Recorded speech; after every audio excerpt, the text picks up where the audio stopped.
Law awareness होना ज़रूरी है। बेसिक लॉ एक इंसान के लिए क्या होनी चाहिए? हमारा इंडियन लॉ आदमियों के लिए किस टाइप के लॉ बनाता है? हिंदू में भी 1955 से पहले शादी होती थी एक से ज़्यादा। लोगों को ये लगता है कि एक्स्ट्रा मैरिटल अफेयर एक क्राइम है। कुछ भी अगर पुलिस वाला है तो इसका मतलब ये नहीं है कि वो लॉ सभी सेक्शन उसको आने नेसेसरी है। राइट। जब बात आती है मेंस की, तो वहाँ पर उनके लिए वो लॉ सिस्टम बिल्ड नहीं हुआ है, क्योंकि मेंस के प्रॉपर राइट ही नहीं है। हस्बैंड भी मेंटेनेंस डिमांड कर सकता है अगर हस्बैंड अर्न नहीं करता है। वुमेन के पास ऐसी कैसी पावर है कि वो मेंस के लिए दिक्कत परेशानी कर सकती है, बट इस मामले में हमेशा लड़की ही क्यों जीतती है? इसके लिए एक प्रॉपर लॉज बने जो मेंस को भी इक्वल राइट प्रोवाइड करे। कोर्ट जो होता है उसमें डिसाइड कौन करता है कि ये केस फास्ट ट्रैक में जाएगा? इवन आप उसका डीएनए भी टेस्ट नहीं करा सकते। अगर लड़की बोलेगी ये आपका है तो मानना पड़ता है। क्यों? पहले आप समझाइए कि प्रीनप एग्रीमेंट है क्या एग्जैक्टली। बच्चे की कस्टडी कैसे डिसाइड होती है? मेंटेनेंस ले सकता है कोई living relation? Fake rape cases बहुत होते हैं। अगर आप हमारे इंडियन लॉ सिस्टम के बारे में जानना चाहते हो, कैसा है हमारा इंडियन लॉ सिस्टम, इसके प्रोन एंड कॉन्स, कहाँ हमारे लूप होल है, कहाँ हम ज़्यादा से ज़्यादा स्ट्रॉन्ग है, मेंस के लिए किस तरीके के लॉज हैं, वुमेन्स के लिए किस तरीके के लॉज हैं, और इसी चीज़ को डिस्क्राइब करने के लिए आज हमारे साथ हैं मनविंदर शेखावत जी, जो कि दिल्ली और राजस्थान हाई कोर्ट में एक क्रिमिनल और मैट्रिमोनियल लॉयर है। तो आपसे बस इतना कहूँगा, इस पॉडकास्ट को कम्प्लीटली देखो और समझो इंडियन लॉ सिस्टम को, एंड हमारे चैनल को सब्सक्राइब ज़रूर करना ताकि आपको और ज़्यादा और बेहतर पॉडकास्ट मिल सके, और आपके एक एक सब्सक्राइबर से, एक एक सब्सक्राइब से मुझे मोटिवेशन मिलती है आपके लिए ऐसे ही और इंटरेस्टिंग पॉडकास्ट बनाने के लिए। तो देखते रहिए पॉडकास्ट कुणाल शो।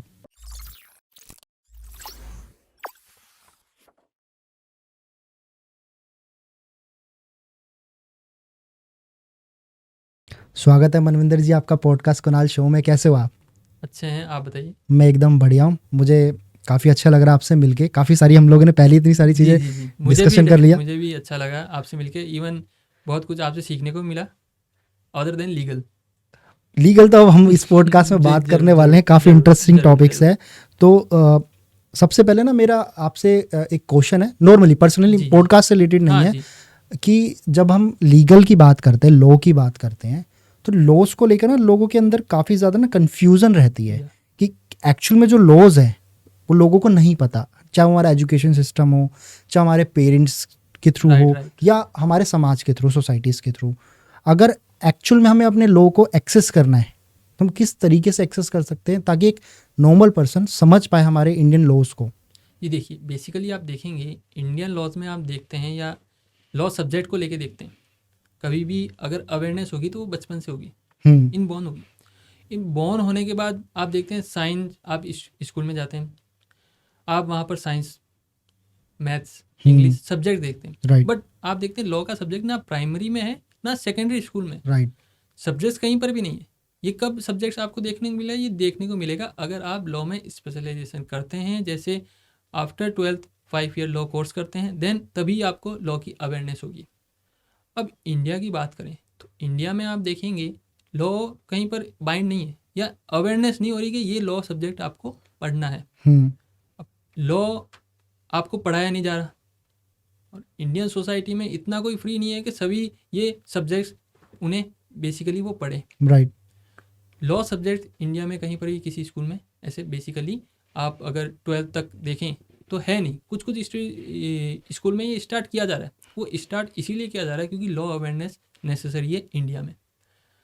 अब हम देखें तो लॉ अवेयरनेस होना ज़रूरी है।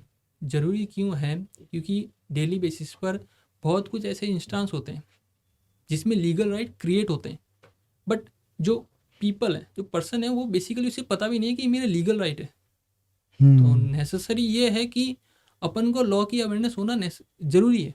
अब ज़रूरी क्यों है? क्योंकि ये आपकी लाइफ में अगर आप लॉ अगर आपको पता होगा तो आप उस वे में कर सकते हैं, आपके साथ कुछ गलत नहीं होगा। आपके राइट आपको पता होंगे, कैसे उस राइट को यूज़ करना है, किस वे में आप आगे इस केस में प्रोसीड कर सकते हैं, वो आपको पता होना चाहिए।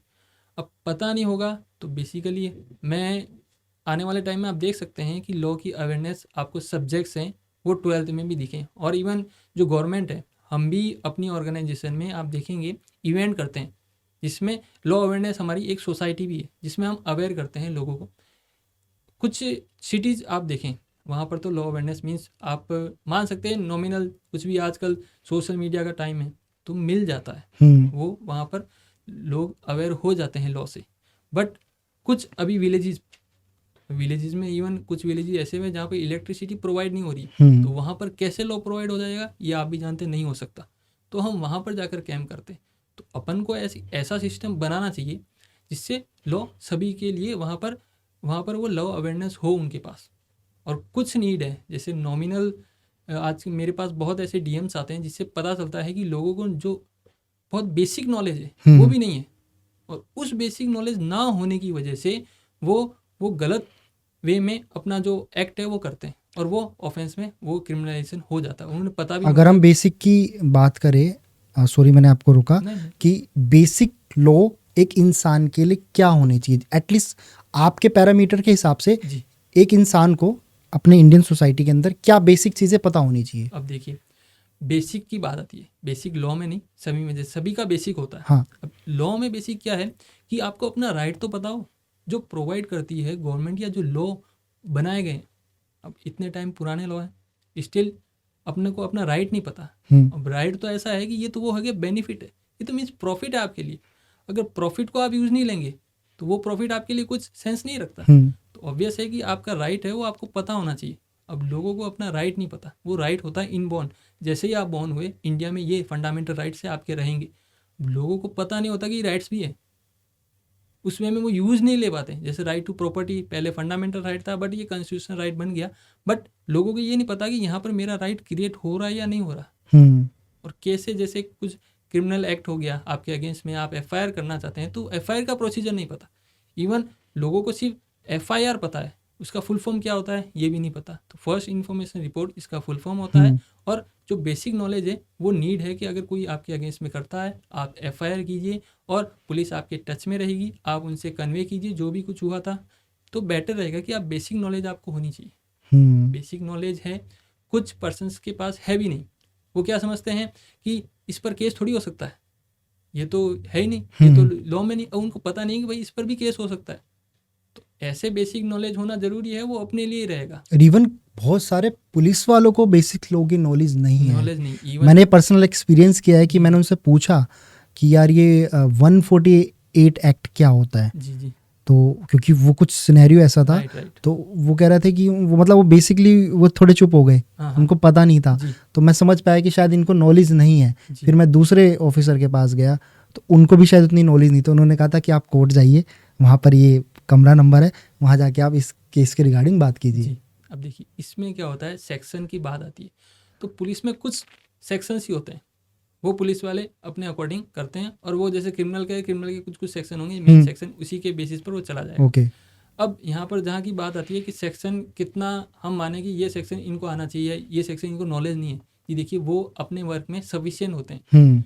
कुछ भी अगर पुलिस वाला है तो इसका मतलब ये नहीं है कि वो लोग सभी सेक्शन उसको आने नेसेसरी है। राइट। बट वो उस वे में अपना सेक्शन करेंगे और अपना वर्क उस सेक्शन के अकॉर्डिंग, जो लॉ के अकॉर्डिंग वो करते हैं। अब जहाँ की बात आती है कि उनको अभी पुलिस वालों को भी नॉलेज नहीं है। अब ध्यान दें, जो लॉ है वो उस वे में रहे कि आप अपनी ड्यूटी है वो परफॉर्म कर सकें। आपको अपनी ड्यूटी कैसे परफॉर्म करनी है ये आपको पता होना चाहिए। और पता कैसे होगा, अगर आपको सेक्शन की कुछ बहुत नॉलेज होगी। जैसे कि आपने कहा पुलिस वालों, इवन बहुत एडवोकेट्स भी होंगे जिनको, जैसे क्रिमिनल एडवोकेट है वो क्रिमिनल की सेक्शन रखेगा। राइट। तो इसका मतलब ये नहीं है कि उनको अपन कंपनी या कॉर्पोरेट के सेक्शन पूछें और कहे कि इनको तो ये सेक्शन नहीं आता। तो देखिए एक्सपेक्टेशन, लॉ बहुत वास्ट है। कोई भी पर्सन ऐसा नहीं बोल सकता कि हाँ जिसको पूरा लॉ की हर चीज की नॉलेज हो, मास्टरी हो। लॉ की मास्टरी ऐसा नहीं बोल सकते कि ये लॉ की मास्टरी पर्सन है, आप कुछ भी पूछ लीजिए। लॉ इतना वास्ट है कि आप जितना टाइम देंगे उसमें भी उसके सब पॉइंट्स हैं। मीन्स ये एक सेक्शन हो गया तो उसके भी आप बहुत क्लू निकाल सकते हैं, उसका इंटरप्रिटेशन आप अपने वे में कर सकते हैं। तो बेटर ये रहेगा कि लॉ अवेयरनेस होना और जो बेसिक है वो लॉ अवेयरनेस होना नेसेसरी है सभी के लिए। और पुलिस का ना बहुत टैबू टाइप इमेजेस है, आप समझ पा रहे कि लोग कंफर्ट नहीं है। जी।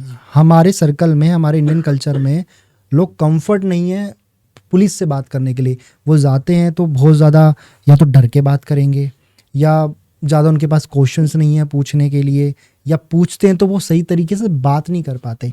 इसमें कहाँ इशू, आप क्योंकि आप एज अ लॉयर इतने फील्ड पे काम करते हो, इसमें इशू क्या है कि क्या हमारे पास अवेयरनेस नहीं है, कि हम उनसे सही तरीके से बात कर सके एज अ नॉर्मल पर्सन, या पुलिस को उस तरीके की ट्रेनिंग ही नहीं मिली कि यार आप नॉर्मल पर्सन को ऐसे फील कराओ कि आप ऑफिसर हो बट आप उन्हीं के लिए काम कर रहे हो, और एज अ ऑफिसर पुलिस वाले खासकर अपना थोड़ा प्रेशर क्रिएट करते हैं Right. अपनी इमेज का। जी देखिए, अब फर्स्ट ऑफ ऑल इसमें क्या है, ड्रॉबैक ये है कि इंडियंस को उनके लॉ पता नहीं है, अब राइट पता नहीं है। पुलिस वाले ने जो बोल दिया वो उसी को मान लेते हैं, अरे यार ये बोल रहे हैं तो मतलब सही है, हाँ। क्योंकि आपको पता नहीं है।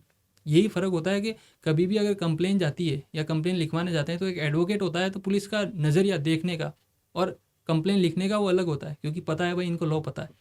पुलिस वाले अब डरते क्यों हैं पुलिस वाले से, क्योंकि वो पहले जो उनका प्रोसीजर है, ऑब्वियस है कि एफआईआर अगर रजिस्टर होगी तो उनको उस वे में वर्क करना होगा, उनको इन्वेस्टिगेशन करनी होगी। अब पुलिस वालों का यहाँ पर देखें तो अपन ऐसे नहीं बोल सकते पुलिस अपना वर्क नहीं करती, पुलिस अपना अच्छा वर्क करती है, बट कुछ कुछ ये देखिए सभी में होता है, एक्सेप्शन होते हैं, इसमें होता है कि डराया जाता है कि भाई आप क्यों कंप्लेन कर रहे हो, या पुलिस का ये भी मोटिव हो सकता है कि आप यहाँ पर जो केस है उसे सेटल करें ताकि वो केस आगे ना बढ़े। जहाँ तक पुलिस की जो इमेज है, पुलिस की इमेज की बात करें तो देखिए ये क्यों हुई है, ये ऐसी क्यों टैबू आप बोल सकते हैं क्यों हुई है, वो इस वजह से हुई है क्योंकि पुलिस अब जो कंप्लेन आएगा उसे डराने की कोशिश करती है। उसे तो अभी तो उसका राइट उसको थोड़ा बहुत पता चल रहा है, तब वो उसने हिम्मत की है। अब पुलिस क्या करती है, उसको इतना डरा के बोल देती है, वो बोलता है यार, पुलिस जैसे बोल देगी भाई क्या क्यों फंस रहा है, कोर्ट के चक्कर खाएगा, कोई मतलब कुछ लेना देना नहीं, ले दे के सेटल कर दो। तो ये ऐसा, इससे क्या होता है, इससे वो पूरा जो केस है, वो जो क्लाइंट, वो जो पर्सन आया है अपना केस रजिस्टर करवाने, वो डर जाएगा। अब यहाँ की अपन एग्जाम्पल के तौर पर कैसे वो डर होता है, कैसे होता है। अब यहाँ पर क्या होता है, जैसे किसी का एक्सीडेंट हो गया, अब सबको पता है कि ये एक्सीडेंट इसने देखा है, बट कोई जाता नहीं है पुलिस के पास। पुलिस के पास कोई जाता नहीं है कि यार अपन क्यों लें, वो अपन सवाल जवाब पूछेंगे, कोर्ट वापस आएंगे। तो देखिए ये प्रोसीजर भी थोड़ा वैसा है, राइट। ऐसा नहीं है कि अपन ओनली पुलिस को ही अपन उस वे में लेके ये गलत बोले। बट आप देखें तो वो प्रोसीजर ही ऐसा है। अब आपने देखा एक्सीडेंट हो गया किसी का, आप गए, वैसे कोई जाता नहीं है। जाता क्यों नहीं है, क्योंकि भाई पुलिस अपने से रजिस्टर करेगी, फिर कॉल करेगी, परेशान करेगी, फिर आओ कोर्ट में आओ, फिर वहाँ आओ, फिर यहाँ पर आप रिपोर्ट दर्ज करवाओ, या ये प्रोसीजर करो, या विटनेस है तो ये थे, आई विटनेस ये थे। तो इससे क्या है, बहुत ऑब्वियस है कि कोर्ट के जो नॉर्मल बंदा वो भी बहुत परेशान हो जाता है। आप ह्यूमिलेट हो जाएंगे, हैरेस हो जाएंगे, बेसिकली बोल सकते हैं कि बार बार जाना, और आपका लेना देना कुछ नहीं, आप एज ए ह्यूमैनिटी जा रहे हैं कि भाई हाँ इंसानियत है, इस वे में इसको अपन को जाना चाहिए कि ये पर्सन ने किया।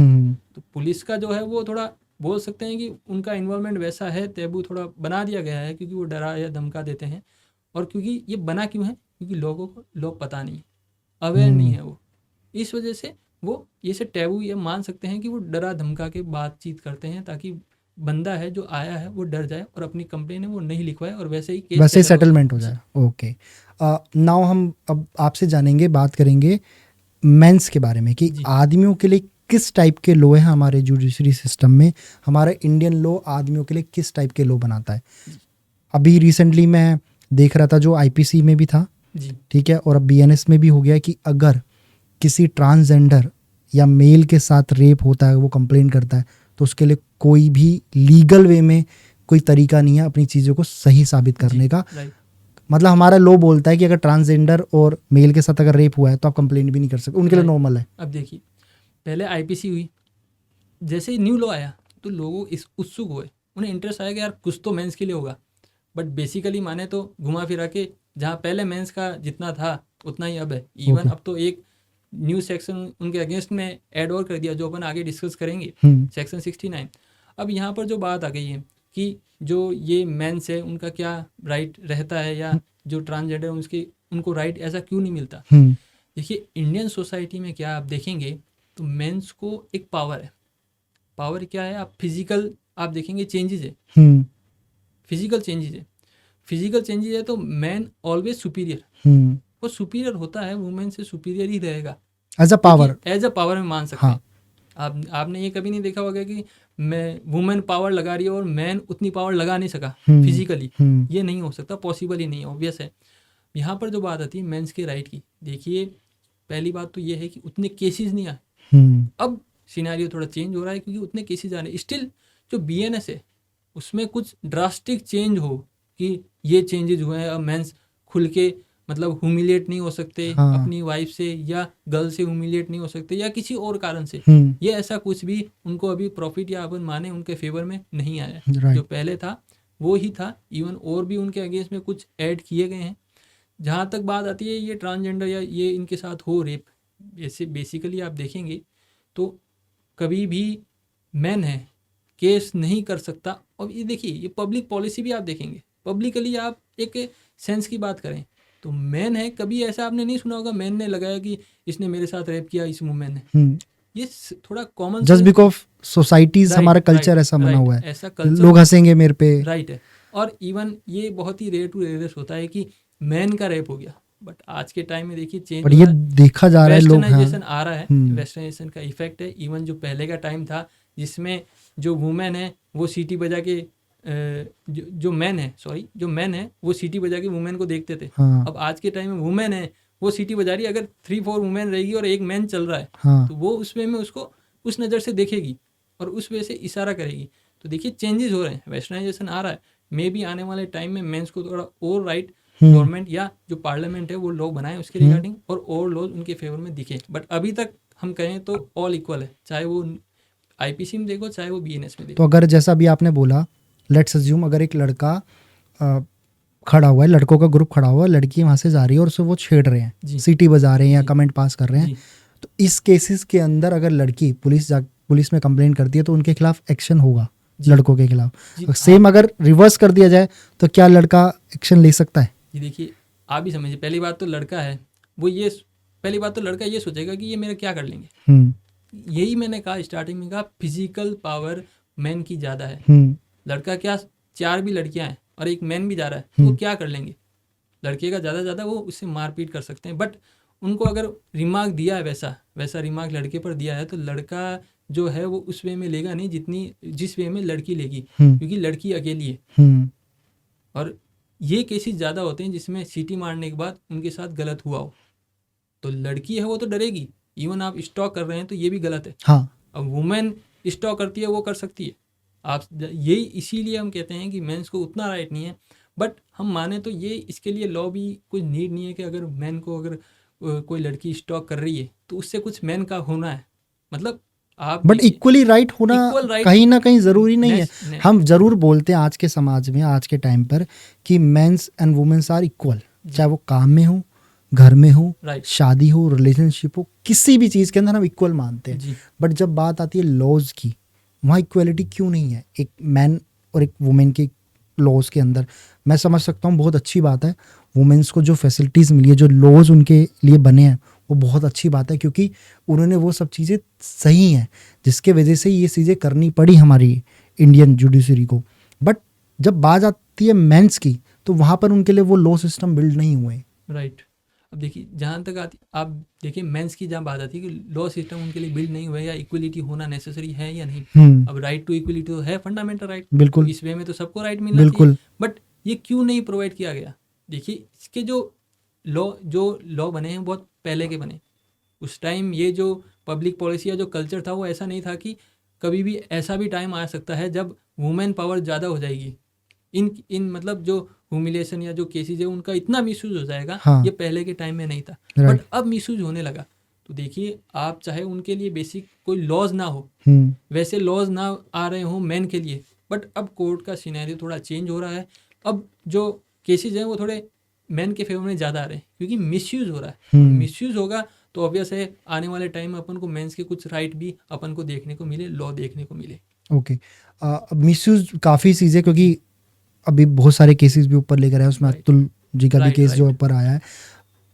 अगर एक लड़का साथ में शादी हुई है, साथ रह रहे हैं, किसी भी तरीके से लड़की का एक्सटर्नल अफेयर चल रहा है बाहर, राइट, तो क्या प्रोसेस है उसके पास? वो किसी तरीके से उसको केस कर सकता है, क्योंकि लड़की के पास तो ये पावर है डिवोर्स को लेकर, दोनों के पास। बट अगर उसका एक्सटर्नल अफेयर चल रहा है, मैरिड कपल है, एक्सटर्नल अफेयर चल रहा है, और हो सकता है उस लड़की का किसी के साथ बेबी भी है उसी एक्सटर्नल अफेयर में, बट रिपोर्ट तो ये ग्राउंडेड बताती है कि इवन आप उसका डीएनए भी टेस्ट नहीं करा सकते। अगर लड़की बोलेगी ये आपका है तो मानना पड़ता है। क्यों? कोर्ट प्रोसीजर है उसका। देखिए डीएनए टेस्ट कोई इजी वे में नहीं है, कोर्ट पूरा प्रोसीजर, और कोर्ट को जब लगता है कि इसमें नीड है डीएनए की, 50-60% केसेस है वो कोर्ट खुद ही सुलझा सकती है, जिससे डीएनए की नीड ना हो। बट अगर डीएनए की नीड होती तो कोर्ट के ऑर्डर के बाद ही डीएनए जांच होगी। अब जहाँ तक बात आती है कि यह यहाँ पर जो वुमेन है उनके मीन्स जो एक्स्ट्रा मैरिटल अफेयर्स कर रहे हैं या उनके साथ ऐसा है तो उनका क्या रहेगा, या ऐसा कोई लॉ है जो उनको पनिश करता हो, एक्स्ट्रा मैरिटल अफेयर है। तो ध्यान देना है, अगर कोई मैरिड कपल है वो एक्स्ट्रा मैरिटल अफेयर रखता है, one of that married couple extra marital affair रखता है, और जो पर्सन है, जो स्पाउस है, जो अनोदर जिसका मैरिटल अफेयर नहीं है, उसको पता चलता है कि इसका एक्स्ट्रा मैरिटल अफेयर है, मेरे हस्बैंड या मेरे वाइफ का एक्स्ट्रा मैरिटल अफेयर है, अगर उस वे में उनको पता चल जाता है और वो देखते हैं कि इसमें अब मैं इनके अगेंस्ट में केस करूंगी या करूंगा केस करूंगी या करूंगा, क्योंकि वो एक्स्ट्रा मैरिटल अफेयर कर रहे हैं। और लोगों को ये लगता है कि एक्स्ट्रा मैरिटल अफेयर एक क्राइम है, बट ध्यान देना है एक्स्ट्रा मैरिटल अफेयर एक ऑब्वियस है और ये कोई क्राइम नहीं, ये एक डाइवोर्स का एक ग्राउंड बनता है। इसके बेसिस पर किसी को पनिशमेंट नहीं होगी। देखिए, जो गॉड की रचना है, आप देखेंगे जो गॉड ने बनाया है वो इसलिए बनाया है क्योंकि अट्रैक्शन तो रहेगा, मैन वुमेन का अट्रैक्शन रहेगा, बट यहाँ पर इसको पनिश नहीं कर सकते क्योंकि ये गॉड की ही देन है कि आपका अट्रैक्शन रहेगा, या आपको यहाँ पर शादी के बंधन में बंधना है, या आपको कुछ पॉइंट ऑफ अट्रैक्शन रहेगा गर्ल बॉय और बॉय टू गर्ल का, तो उसको अट्रैक्शन तो यहाँ भी हुआ है, एक्स्ट्रा मैरिटल अफेयर हुआ है, तो उस अट्रैक्शन को पनिश मान ले या पनिशेबल ऑफेंस दे दे उसको, तो ये पब्लिक पॉलिसी या कल्चर के अगेंस्ट में। कल्चर हम बात कर सकते हैं कि इंडियन लॉज में या जब मैरिज होती है एक्स्ट्रा मैरिटल अफेयर बहुत पहले के टाइम में ये कल्चर में इंक्लूड नहीं था, इवन अब भी इंक्लूड नहीं है, ऐसा नहीं है कि, बट अब थोड़ा वेस्टर्नाइजेशन हो रहा है, तो उस वे में एक्स्ट्रा मैरिटल अफेयर ज़्यादा हो रहे हैं। आपसे इस सिनेरियो में डिवोर्स की मांग कर सकते हो, राइट? जी, ये एक ग्राउंड है डिवोर्स का, दैट्स ऑल। और अदर आप कुछ उस पर्सन का कुछ नहीं कर सकते, एक डिवोर्स ले सकते हैं जो आपको ईजी वे में मिल जाएगा, ये एक स्पेसिफिक ग्राउंड है। आप ये प्रूव कर देते हैं हुआ है, तो वो चाहे पर्सन कुछ भी करे, हुआ है आपने किया है, तो डाइवोर्स ईजी में मिल जाएगा, आपको ज़्यादा टाइम कंज्यूम नहीं होगा डाइवोर्स लेने में। ओके, डाइवोर्स के सिनेरियो में अगर कोई लड़की या कोई लड़का डाइवोर्स लेना चाह रहा है, ठीक है, उस केस में सामने दूसरे वाला एग्जांपल, लड़का लड़की से डाइवोर्स लेना चाह रहा है और लड़की मना कर रही है किसी भी रीज़न से कि मैं डिवोर्स नहीं देती तेरे को, मैं किसी भी तरीके से, तो क्या पावर है लड़के के पास कि हाँ मेरे को उससे डिवोर्स लेना है, क्या तरीका है? पहले तो ये है कि डिवोर्स का कुछ स्पेसिफिक ग्राउंड होना चाहिए। बिल्कुल, ऐसा नहीं है कि एक की इच्छा हुई, शादी किया आपने, कोई मजाक नहीं किया कि एक की इच्छा हुई और चाहते हैं कि यार चलो ये कोई वो जैसे बोलते हैं गुड्डा गुड्डी, ऐसा कोई खेल नहीं है कि इसको अलग किया उधर हो गया आपसे, ये यहाँ पर नहीं चलता, इंडियन कल्चर का हिस्सा नहीं है। आपने मैरिज की, डाइवोर्स लेना है तो आपके पास स्पेसिफिक ग्राउंड होना चाहिए। अब ग्राउंड क्या हो सकते हैं, जैसे वो अडल्ट्री हुई जो हमने डिस्कस किया, इवन डिजर्टेशन, या वो हो सकता है कन्वर्जन, रिलीजन आपने कन्वर्ट कर लिया, आप दोनों हिंदू हैं और किसी एक स्पाउस ने मुस्लिम में कन्वर्ट हो गया, तो उसके पास रीजन है। कुछ अगर उनका हस्बैंड है या वाइफ है, वो 7 years तक सुने नहीं गए, मतलब ना किसी ने देखा है, ना परिवार में कोई जानता है कहाँ गए कहाँ नहीं गए, तो ये स्पेसिफिक ग्राउंड हो जाएगा।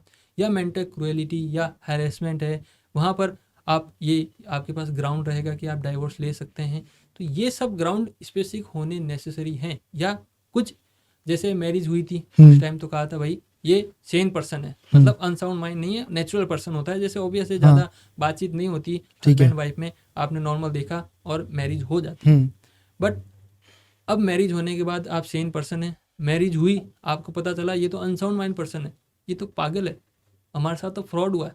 तो अगर ये ऐसा कोई करता है तो ये भी एक स्पेसिफिक ग्राउंड है, क्योंकि आपसे उसकी जो बीमारी है वो छुपाई गई थी, तो ये भी एक ग्राउंड है, उसके बेसिस पर डाइवोर्स ले सकते हैं। और ये जो आपने कहा मेंस के पास क्या है, ये दोनों के पास है, मेन के पास जो है वो वुमेन के पास भी है, यहाँ पर बाइज नहीं है, तो ये दोनों के लिए है, ये स्पेसिफिक ग्राउंड सभी के लिए अवेलेबल है अगर कोई डाइवोर्स लेना चाहता है तो। ओके, एंड डिवोर्स के इसी केसेस में काफ़ी टाइम जब शादी के समय होता है तो दोनों ही लड़का लड़की का दोनों का खर्चा होता है, और जब बात होती है डिवोर्स की तो लड़की अपनी मेंटेनेंस मांगती है और अपने साथ साथ खर्चे भी बताती है कि हमारे ये खर्चे होते हैं, और साथ साथ लड़का भी बताता है। तो यहाँ पर अगर हम तराजू से तोला जाए तो कहीं ना कहीं लड़की का जो पलड़ा है वो भारी होता है सिस्टम के हिसाब से। तो किस तरीके से ये चीज़ डील होती है कि एक सही जजमेंट हो सके? राइट, अब देखिए ये तो सभी जानते हैं मेंस के क्या राइट है, वो गूगल पर भी करेंगे तो गूगल भी आपको उलझाएगा क्योंकि वो भी सही रास्ते में वो भी भटक चुका है, क्योंकि मेंस के प्रॉपर राइट ही नहीं है। अब वो भी भटक चुका है तो गूगल भटक गया है, तो नॉर्मल पर्सन तो क्या समझे। मेंस के उतने राइट नहीं है। बट जहाँ की बात करें गर्ल की, डाइवोर्स ले लिया, मेंटेनेंस का जहाँ बात करें, जो वो एक मिथ है। मिथ क्या है कि मेंटेनेंस ओनली वाइफ ही डिमांड कर सकती है, हस्बैंड डिमांड नहीं कर सकता। हस्बैंड कर सकता है? हस्बैंड कर सकता है, आपको पता होना चाहिए। हस्बैंड भी मेंटेनेंस डिमांड कर सकता है अगर हस्बैंड अर्न नहीं करता है और उसकी जो है वाइफ की हेल्दी इनकम है, करती है, हेल्दी इनकम है उसकी, देन वाइफ को भी देना पड़ता है। ये मेंटेनेंस है, वो जेंडर वाइज नहीं है कि इस पर्सन को, इस वाइफ को, ये बेसिकली लॉज है। बट ये बहुत कम नहीं है, मतलब ये बहुत कोई रेयर होगा जहाँ पे रेयर होता है, बट इनके जजमेंट अब आने लगे हैं अब कि वाइफ को भी आपको मेंटेनेंस देनी पड़ेगी। देखिए, अगर लॉ नहीं है तो मैन को भी कुछ तरीके तो अपनाने पड़ेंगे जिससे उनका कुछ तो राइट क्रिएट हो। तो वो उस वे में अगर आप चलते हैं, जैसे आप अर्न नहीं करते हैं और मे भी कोई अर्न करता हो तो किसको क्या पता, राइट। अर्न नहीं करते हैं और वाइफ है वो अर्न करती है, वो जाती है 8 to, उनकी जॉब है 8 to 10। अब उस वे में अगर वो अर्न कर रहे हैं तो मेंटेनेंस वो डिमांड कर सकते हैं। अब वुमेन के पास किस टाइप की पावर है कि वो एक मेल को अपनी लो पावर से हिला के रह सकते हैं, उसके बारे में बताइए। इसमें मैं बात फेयर अनफेयर की बात नहीं कर रहा, मोस्टली मैं अनफेयर की चीज़ों को ही डिस्कस करना चाहूँगा कि वुमेन के पास ऐसी कैसी पावर है कि वो मेंस के लिए दिक्कत परेशानी कर सकती है। जी देखिए, पहली बात तो ये है कि जो दिक्कत परेशानी कर सकती है वो वुमेन ही कर सकती है। मेंस तो बहुत मुश्किल है। मेंस तो हाँ, आप उनके साथ आप वायलेंस कर सकते हैं, ये देखिए ये इलीगल है, ये तो आपको वैसे भी नहीं करना चाहिए। बट अगर वुमेन है, उसका इंटेंशन है कि अब तो मैं इसे बदला लूँगी, तो देखिए चाहे वुमेन की जो पावर है, फिजिकल पावर, वो कम हो, बट लॉ की पावर है वो बहुत ज़्यादा है। वो उस पावर को आप थोड़ा सा डिस्क्राइब में बताइए, किस किस तरीके से एक लड़की एक लड़के को पूरी तरीके से बर्बाद कर सकती है। जी देखिए, अब यहाँ पर हम सिनारियो लेते हैं एक। अब यहाँ पर ऐसा नहीं है कि अपन ये कर रहे हैं कि ये होता ही है, हाँ। बट एक सिनारियो लेते हैं कैसे वो उसको बर्बाद से ऐसे कर सकती है कि उसे, जैसे अतुल जी के साथ हुआ, हाँ। वो सुसाइड की नौबत आ जाए। वो कैसे हो सकता है? आप लीगली सही हैं, आपने कुछ भी गलत नहीं किया। हाँ। आप एक अच्छे हस्बैंड हैं और आपकी जो मैरिटल ऑब्लिगेशन है वो आपने फॉलो किया, परफॉर्म किया, मेंटेन कर रहे हैं, अच्छा खासा आपकी अर्निंग है, इनकम है, आप अच्छा मेंटेन भी कर रहे हैं। बट वो गर्ल को है आपके इन लॉज से प्रॉब्लम है, अब उसे शूट नहीं हो रहा कि मुझे तो यहाँ नहीं रहना, आप इन लॉज की सुनो, मुझे मेरी मत सुनो। अब यहाँ पर वो वहाँ पर जाएगा, गर्ल है, वो सोचेगी अब तो इन्हें बर्बाद करना है। अब इनको, क्योंकि हस्बैंड भी अगर ऑब्वियस है कि देखिए आप तो कल आए हैं, हाँ। मदर फादर हैं वो बचपन से, राइट, तो वो उनको सपोर्ट करता है। बिल्कुल। इन लॉज को सपोर्ट किया और वाइफ को भी लगा ये तो मेरी साइड नहीं है, अब तो मैं इन्हें बताती हूँ। पहले वो जाएगी, पहले तो वो धमकी देगी कि मैं झूठे केस करूंगी। जो आप देखते हैं ये ऑब्वियस है कि ज़्यादातर में ये होता है कि धमकी देते हैं पहले। अब पहले क्या होगा, पहले डोमेस्टिक वायलेंस का केस लगेगा, और डोमेस्टिक वायलेंस का केस वो हस्बैंड पर भी लगेगा और वहाँ पर मदर फादर पर भी लगेगा। अब ये बात की अलग है कि वो एविडेंस दो, वो सबकी बात प्रोसीजर चलेगा, केस लग जाएगा। बस आपको तो बस ये तो सब बात की बात है, ये तो चलेगा, ये तो आपको तो हरेस कर दे 1-2 हियरिंग में ही। आप जैसे समाज में आपकी अच्छी अगर रेपुटेशन है आपकी, तो एक केस पुलिस का नाम सुनते ही कि पुलिस आई उनके घर में, उससे ही रेपुटेशन हार्म हो जाएगी।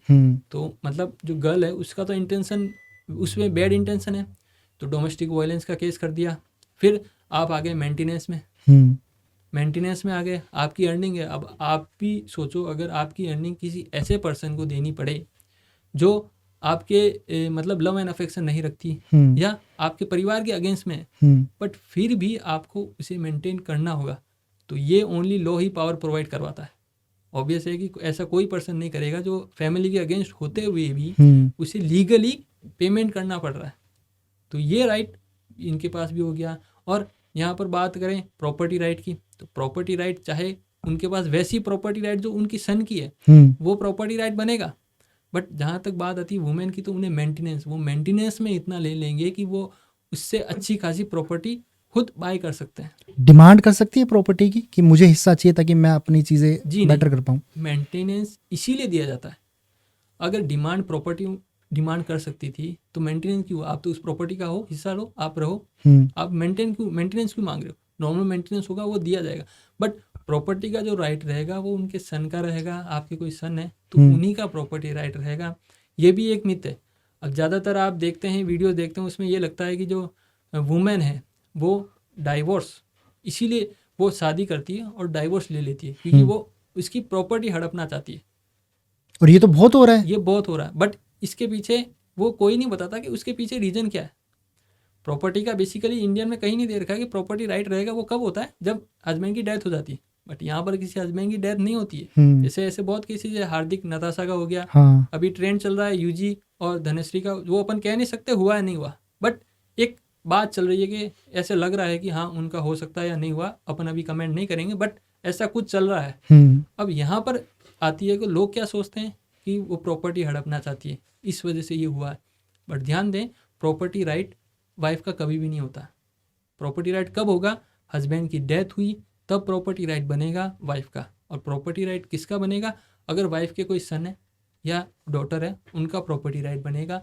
मेंटेनेंस है वो हस्बैंड को देना होगा वाइफ को जब तक वो रीमैरी नहीं करती। ओके। तो मेंटेनेंस पर ही आप देखेंगे, अतुल जी का केस था, उसमें भी यही था, मेंटेनेंस की डिमांड हाई हुई थी, केस इतने कर दिए थे। कैसा भी केस हो सकता है, जैसे आप मेंटल हेरेसमेंट, मेंटल क्रूरलिटी का चले गए, डोमेस्टिक वायलेंस जैसे मैंने बताया, या आप किसी को अपनी जो वाइफ की वो वीडियो शेयर कर रहे हैं, वो तो केस लगाने को कुछ भी लगा सकती है। केस आप पर्सन एक, अतुल जी के केस में देखेंगे वो बेंगलोर से यूपी जाते थे, राइट। अब इतने, और वो अपना वर्क तो छोड़िए, वो वीकली 1 to 2 टाइम जाते थे, और ये उन्होंने कंटिन्यू इतने टाइम तक किया। तो ऑब्वियस है ह्यूमिलिएट होना और उनकी तरफ से धमकी मिलना, फिर उतना सपोर्ट ना मिलना, मेंटल कंडीशन कहीं ना कहीं वीक होती है। ऐसी होने के बाद में ऐसे कदम उठाए जाते हैं। वैसे किसी को उठाने नहीं चाहिए ऐसा। देखिए, अपनी जो बॉडी है या अपन को उतना स्ट्रांग बनना चाहिए कि अपन फाइट कर सके, और सभी का तोड़ है, ये तो आपकी मेंटल स्टेबिलिटी है वो जज करती है। यहाँ पर जो अतुल जी के साथ हुआ वो भी यही हुआ कि उनके बहुत वाइफ ने फॉल्स केसेस कर दिए, धमकी दे दी। अब ये अभी क्लेम नहीं कर सकते कि फॉल्स हुए या क्या है, अभी देखिए फिलहाल तो उनको खैर चल रहा है, बेल ग्रांटेड हो गई है। बट इसी सिनेरियो में सर, अगर कोई भी पर्सन, खास कर अगर मैं लड़के की बात करूं, परेशान होकर सुसाइड करता है, तो क्या हमारा लॉ सिस्टम उस मैरिड लाइफ की जो लड़की है उसको पनिश करता है किसी भी तरीके से कि भैया हस्बैंड ने सुसाइड कर ली इस अपनी बीवी से परेशान होके? तो इस केस के अंदर कहीं ना कहीं पावर मिलती है। जी देखिए, अब लॉ है, उसके स्पेसिफिक रूल्स रेगुलेशंस, लॉज है, सेक्शन से सेक्शन कभी भी इन्फ्लुएंस नहीं होते जो आउटिंग में उसके क्या हो रहा है। जैसे आप अब एग्जांपल के तौर पर समझते हैं, अब क्रिकेटर है, वो ये समझते हैं कि जो बाहर बैठे हैं उन्हें नई नॉलेज, वो कुछ भी बोलते हैं, बस क्रिकेटर है वो अगर फोकस करता है तो रन बनाता है, राइट। तो यहीं पर है कि जजेज है वो उनको कुछ लेना देना नहीं है कि उसने मैटर ने कितनी हाइप ली है। अतुल जी का एक भी लेटेस्ट केस है, आप देखिए, उनको बेल ग्रांट हो चुकी है। अभी तो जज जुडिशरी तो ये भी सोच सकती थी कि यार इतनी हाइप है, इनको कैसे बेल दे देंगे, बट रूल जो दे रखा है वो सभी के लिए इक्वल है, चाहे वो आउटिंग में कितनी भी उसके रिगार्डिंग क्रिटिसाइज हो रहा हो, बट रूल और लॉ के अकॉर्डिंग उन्हें बेल मिलनी थी तो बेल मिली। ऐसा ऑब्वियस है कि अगर रूल नहीं होता तो बेल कैसे मिलती। रूल है, लॉ है, और जज को लगा कि देनी चाहिए तो मिली, चाहे बाहर उनके कितने ही जस्टिस फॉर चल रहे हो या कितने भी मूवमेंट चल रहे हो, बट जो लॉज है उन्हीं के बेसिस पर ये जो जुडिशरी है परफॉर्म करती है। किसी के प्रेशराइज करने से सुसाइड करते, जैसे मैंने बताया, तो क्या वो क्रिमिनल ऑफेंस में आता है? अगर मैं किसी को एग्जाम्पल इतना प्रेशराइज कर रहा हूँ कि वो सुसाइड कर पा रहा है और उसने एक सुसाइड नोट मेरे नाम पे लिख दिया, तो क्या मैं एक्यूज हो जाऊंगा? चलेगा, आप पर एक्यूज नहीं कहेंगे, एकदम से जैसे सुसाइड नोट मिल गया, हाँ। तो उसकी पूरी तहकीकात होती है। कभी भी आप देखेंगे कोर्ट में क्या होता है कि अगर डायरेक्ट जो पर्सन है वो भी कोर्ट आके बोलता है मैंने इसका कत्ल किया, तो कोर्ट उसी दिन ऑर्डर नहीं लिखवाती, कोर्ट पूरा उसका निकालेगी कि भाई, और फिर कोर्ट को लगेगा हाँ ये सही बोल रहा है, या इसको प्रेशराइज तो नहीं किया कि बोलने के लिए। हाँ, प्रेशराइज तो नहीं किया, क्योंकि ऑब्वियस है अगर कोई केस करेगा, कोई जिसने मारना था, तो वो तो एक रेडी रखेगा, भाई तू जाके बोल देना और तेरे अगेंस्ट पे सजा हो जाएगी, तो मैं तो ऐसे ही क्राइम करता रहूँगा। तो ये है कि कोर्ट कभी भी किसी ने बोल दिया उसके बेसिस पर नहीं चलेगी। आप फैक्ट, प्रूफ और एविडेंस उस पर बात कीजिए, उस पर कोर्ट चलेगी, फिर कोर्ट को लगेगा दैट्स राइट, वो उसी के बेसिस पर जजमेंट देगी। और सुसाइड किया, किसी को आपने उकसाया है, लेटर में सुसाइड नोट पर आपका नाम लिख दिया, अब आप ये सोचते हैं अगर उसने नाम लिख दिया तो देखिए जांच तो होगी, क्योंकि उसने किसी तीसरे का तो नहीं लिखा, आपका ही क्यों लिखा, मतलब कुछ तो रिलेशन है और कुछ तो रिलेट हुआ है तभी उसने लिखा। और ये एक माना जाता है कि मरते वक्त इसे डाइंग डिक्लेरेशन कहा जाता है। मरते वक्त आदमी अगर कुछ कहता है या कुछ ऐसे बोलता है या उसने कुछ अगर लिखा भी है मरते वक्त, तो ऐसा माना जाता है कि वो झूठ नहीं लिखेगा, क्योंकि उसे तो दुनिया से कुछ लेना देना नहीं है, अब तो दुनिया छोड़ रहा है वो। और सुसाइड नोट में उसने लिखा है, तो इसका मतलब ये है कि ये मान लिया जाएगा 80-90% कि ये राइट है। बट ये नहीं बोल सकते मानते कि हाँ इसको जेल ले जाओ, इसी ने मारा है, ये भी नहीं हो सकता, क्योंकि कुछ केसेस ऐसे भी होते हैं जिसमें ये सिनेरियो बनाया जाता है। सुसाइड होता नहीं है, सुसाइड बना के वो नोट लिखा जाता है। तो ये है कि जुडिशरी अपना सिस्टम है, चाहे उसका स्लो सिस्टम हो, ये कहने को बोल सकते हैं, क्योंकि स्लो इसीलिए है क्योंकि केसेस की भरमार ज़्यादा है और डेट्स उतनी नहीं लग रही, और जजेस कम है हमारे। राइट, जजेस भी कम है, और उतना जो जुडिशरी है केस को कभी भी पूरा एकदम से फैसला नहीं सुनाएगी, क्योंकि सभी कॉन्टेक्स्ट देखती है। और ये आपको पता होना चाहिए, विटनेसेस की कोई लिमिट नहीं है इंडियन जुडिशरी में। ये है रूल के विटनेस कितने भी हो, सबको आप लाइए, सबको सुना जाएगा, सबको सुना जाएगा। कभी ऐसा नहीं होगा यार आपके तो 10 विटनेस हो गए, अब विटनेस मत लाओ, ऐसा कभी भी। तो इस वजह से टाइम लगता है, और जस्टिस देने में टाइम इसलिए भी लग रहा है क्योंकि इंडिया की पॉपुलेशन देखिए आप, इसलिए जो केस खींचा जाता है किसी तरीके से खींच रहे हैं, क्योंकि पॉपुलेशन इतनी है और केसेस की भरमार इतनी है और वर्कलोड इतना है, जजेस उतने वैकेंट सीट रहती है, तो जजेस उतने भी नहीं है कि सिनेरियो अगर देखें पॉपुलेशन के अकॉर्डिंग जितना रेशियो होना चाहिए जजेस का वो उतना नहीं है। तो अब उतना रेशियो भी नहीं है, पॉपुलेशन की आपकी कंट्रोल में नहीं आ रही है, और केसेस की भरमार आजकल थोड़ा वो जो पहले जो धीरजपन होता था, पेशेंस होता था पहले के लोगों में, आज के लोगों में वो नहीं है, और पेशेंस नहीं है, तो वहाँ पर केसेस होना नेसेसरी है कि वहाँ पर हो गए होगा, कोई क्रिमिनल एक्ट हो गए होगा, किसी ने कुछ बोल दिया तो पहले पेशेंस रखते थे कि यार चलो इसने गलत बोला कुछ नहीं, अब किसी ने बोल दिया तो उनके पास तो हथियार पहले से, वो तो रेडी रहते हैं। बट कहीं ना कहीं ये हमारा ड्रॉबैक नहीं है कि हमें बहुत अच्छे लेवल पे फास्ट ट्रैक कोर्ट हर एक सेक्शन के हर एक कैटेगरी के अलग अलग बनाने चाहिए, और जितने हमारे पास जजेस लॉयर जिस भी वैकेंसीज हमारे पास खाली है उनको फुलफिल करा जाए, ताकि जो चीज़ें हैं वो टाइमली कंप्लीट हो, और जो लोगों के साथ कुछ भी गलत हो रहा है एटलीस्ट उनको उनका न्याय मिल पाए। राइट, अब देखिए जुडिशरी है, हम ऐसा नहीं बोल सकते वो कुछ नहीं कर रही, ऐसा नहीं बोल सकते जुडिशरी बैठी है और वो इनका ध्यान नहीं रख रही। फास्ट ट्रैक कोर्ट उन्होंने बनवाया, अब ये भी देखिए फास्ट ट्रैक कोर्ट भी स्लो इसलिए हो गया क्योंकि केसेस उतने बढ़ रहे हैं जो फास्ट ट्रैक में लगवाने हैं, मतलब इनकी भाई फास्ट ट्रैक आपको हियरिंग चलनी है और उसमें भी केसेस ज़्यादा आ रहे हैं, तो फास्ट ट्रैक कोर्ट ऑलरेडी है, अब उसको भी कितना फास्ट करेगी वो। और फास्ट ट्रैक कोर्ट जो होता है उसमें डिसाइड कौन करता है कि ये केस फास्ट ट्रैक में जाएगा? एक जो कंप्लेनर है वो नहीं, यहाँ पर जज की डिस्क्रिप्शन होती है कि फास्ट ट्रैक कोर्ट में जाना चाहिए, क्योंकि अगर मैटर वैसा है कि अगर इसे जजमेंट इसे जस्टिस से जल्दी नहीं मिला तो उस जस्टिस का सेंस नहीं रहेगा भाई। अगर जैसे कुछ टाइम लिमिट पीरियड है कि इस टाइम में आपको ये जजमेंट देना है और केस है वो बहुत लेंदी है, तो फास्ट ट्रैक कोर्ट में इसलिए ज़्यादा जाता है ताकि टाइम लिमिट के अकॉर्डिंग उसे जस्टिस मिल पाए। और फास्ट ट्रैक कोर्ट की एक मिनिमम टाइम लिमिट कितनी होती है या मैक्सिमम? जी देखिए ये कहीं भी डिसाइडेड नहीं है, इवन आप देखेंगे मैंने जैसे कि आपको भी पहले कहा कि फास्ट ट्रैक कोर्ट भी इतने वर्कलोड आ चुके हैं कि वो भी स्लो हो गया है। तो ये है कि जुडिशरी देखिए वर्क कर रही है धीरे धीरे, इसमें टाइम लगता है। अपन ऐसे बोले एकदम से बहुत कुछ चेंज हो जाए, वो चेंज होना एकदम से पॉसिबल नहीं है, चाहे वो जुडिशरी हो या किसी भी अदर कैटेगरी में। आप जैसे फॉल्स प्रॉमिस होते हैं मैरिज के लिए, जो कि दोनों के लिए एप्लीकेबल है, लड़का और लड़की, बट इस मामले में हमेशा लड़की ही क्यों जीतती है? जी देखिए पहले ये सेक्शन था नहीं, पहले क्या होता था आईपीसी था, अभी क्रिमिनल लॉ आए हैं, न्यू क्रिमिनल लॉज, कहने को हम बोल सकते हैं न्यू, बट 5 to 6 सेक्शन ही है जो चेंजेस हुए हैं और बाकी कुछ नंबरिंग हुए, कुछ डिलीट हुए। अब आईपीसी में क्या होता था, कभी भी कोई फॉल्स प्रॉमिस करता था, देखिए हाँ भाई गर्लफ्रेंड बॉयफ्रेंड में बातचीत हो रही, अब बॉय ने कहा कि भाई मैं तुझे शादी करूँगा, तू ही है मेरी जीवन, जो भी पार्वती है वो तू ही है मेरी। उसने ऐसा इन्फ्लुएंस किया कि उसने तो मान लिया भाई ये सही में मुझसे शादी करेगा, प्रॉमिस दे दिया आपने। प्रॉमिस देने के बाद में अब क्या हुआ कि अब प्रॉमिस हो जाता है तो फिजिकल रिलेशनशिप भी, क्लोजनेस आती है तो फिजिकल रिलेशनशिप एक बहुत क्लोजेस्ट पार्ट होता है, वो भी आ जाता है।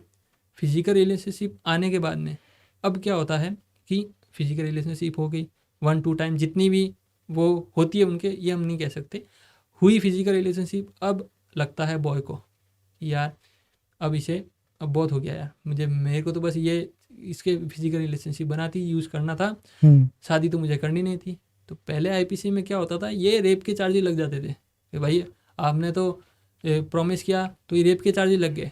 बट अब क्या हुआ, बीएनएस में सेक्शन 69 को एक प्रॉपर सेक्शन बना दिया, भाई इन केसेस को इस सेक्शन में ही डील किया जाएगा, अदर सेक्शन में डील नहीं करेंगे। और वो सेक्शन है सेक्शन 69। और इसके लिए जब लॉ आया था, ये जुलाई में आया था, तो हमने भी मूवमेंट निकाला था कि ये जेंडर वाइज्ड है। उसमें क्लियरली मेंशन है वुमेन, गर्ल, क्लियरली मेंशन है कि अगर गर्ल के साथ ये होता है, मतलब कुछ अगर कई सिनेरियो में लड़के ने कमिट करा कि मैं शादी करूंगा और वो कर नहीं पाया, तो लड़की उस पर चार्ज लगा सकती है जी। और यही अगर वाइस वर्सा करें, रिवर्स कर दे, तो लड़का नहीं लगा सकता कि भैया इन्होंने मुझे प्रॉमिस करा था, हाँ, अब ये मेरे से शादी नहीं कर रही जी। इस केसेस में कुछ भी नहीं कर सकता, कुछ भी नहीं कर सकता। चाहे आप कहीं पर ही जाइए, कुछ नहीं कर सकता। चाहे पुलिस के पास जाइए, किसी के पास गिड़गिड़ाइए, जो लॉ में है उसके बेसिस पर ही चलता है कानून, और वो ही आपके फेवर में रहेगा। अगर नहीं है फेवर में तो नहीं मिलेगा राइट आपको। और लड़की जब करती है ये कोई चार्ज लगाती है, तब उस केसेस के अंदर एक्टिविटी क्या होती है सबसे पहले, पुलिस की या जुडिशरी की, क्या किस तरीके से ट्रीट किया जाता है उस लड़के को? पहले तो अगर रजिस्टर होगी, एफआईआर रजिस्टर होने के बाद पुलिस पूछताछ करती है। और पुलिस को एक, देखिए इस केस का एक प्रोसीजर होता है। जैसे एफआईआर होने के बाद एक रिपोर्ट बनती है। अगर एफआईआर हो गई, पुलिस तहकीकात करती है, वहाँ पर इन्वेस्टिगेशन ऑफिसर सभी कुछ आते हैं, वहाँ पर तहकीकात हो गई, इन्वेस्टिगेशन हो गई, फिर ऐसा लगता है ये झूठा केस किया। झूठा केस किया तो चार्जशीट नहीं बनती, उसकी बनती है फाइनल रिपोर्ट। उसे कहते हैं कोर्ट की लैंग्वेज में एफआर।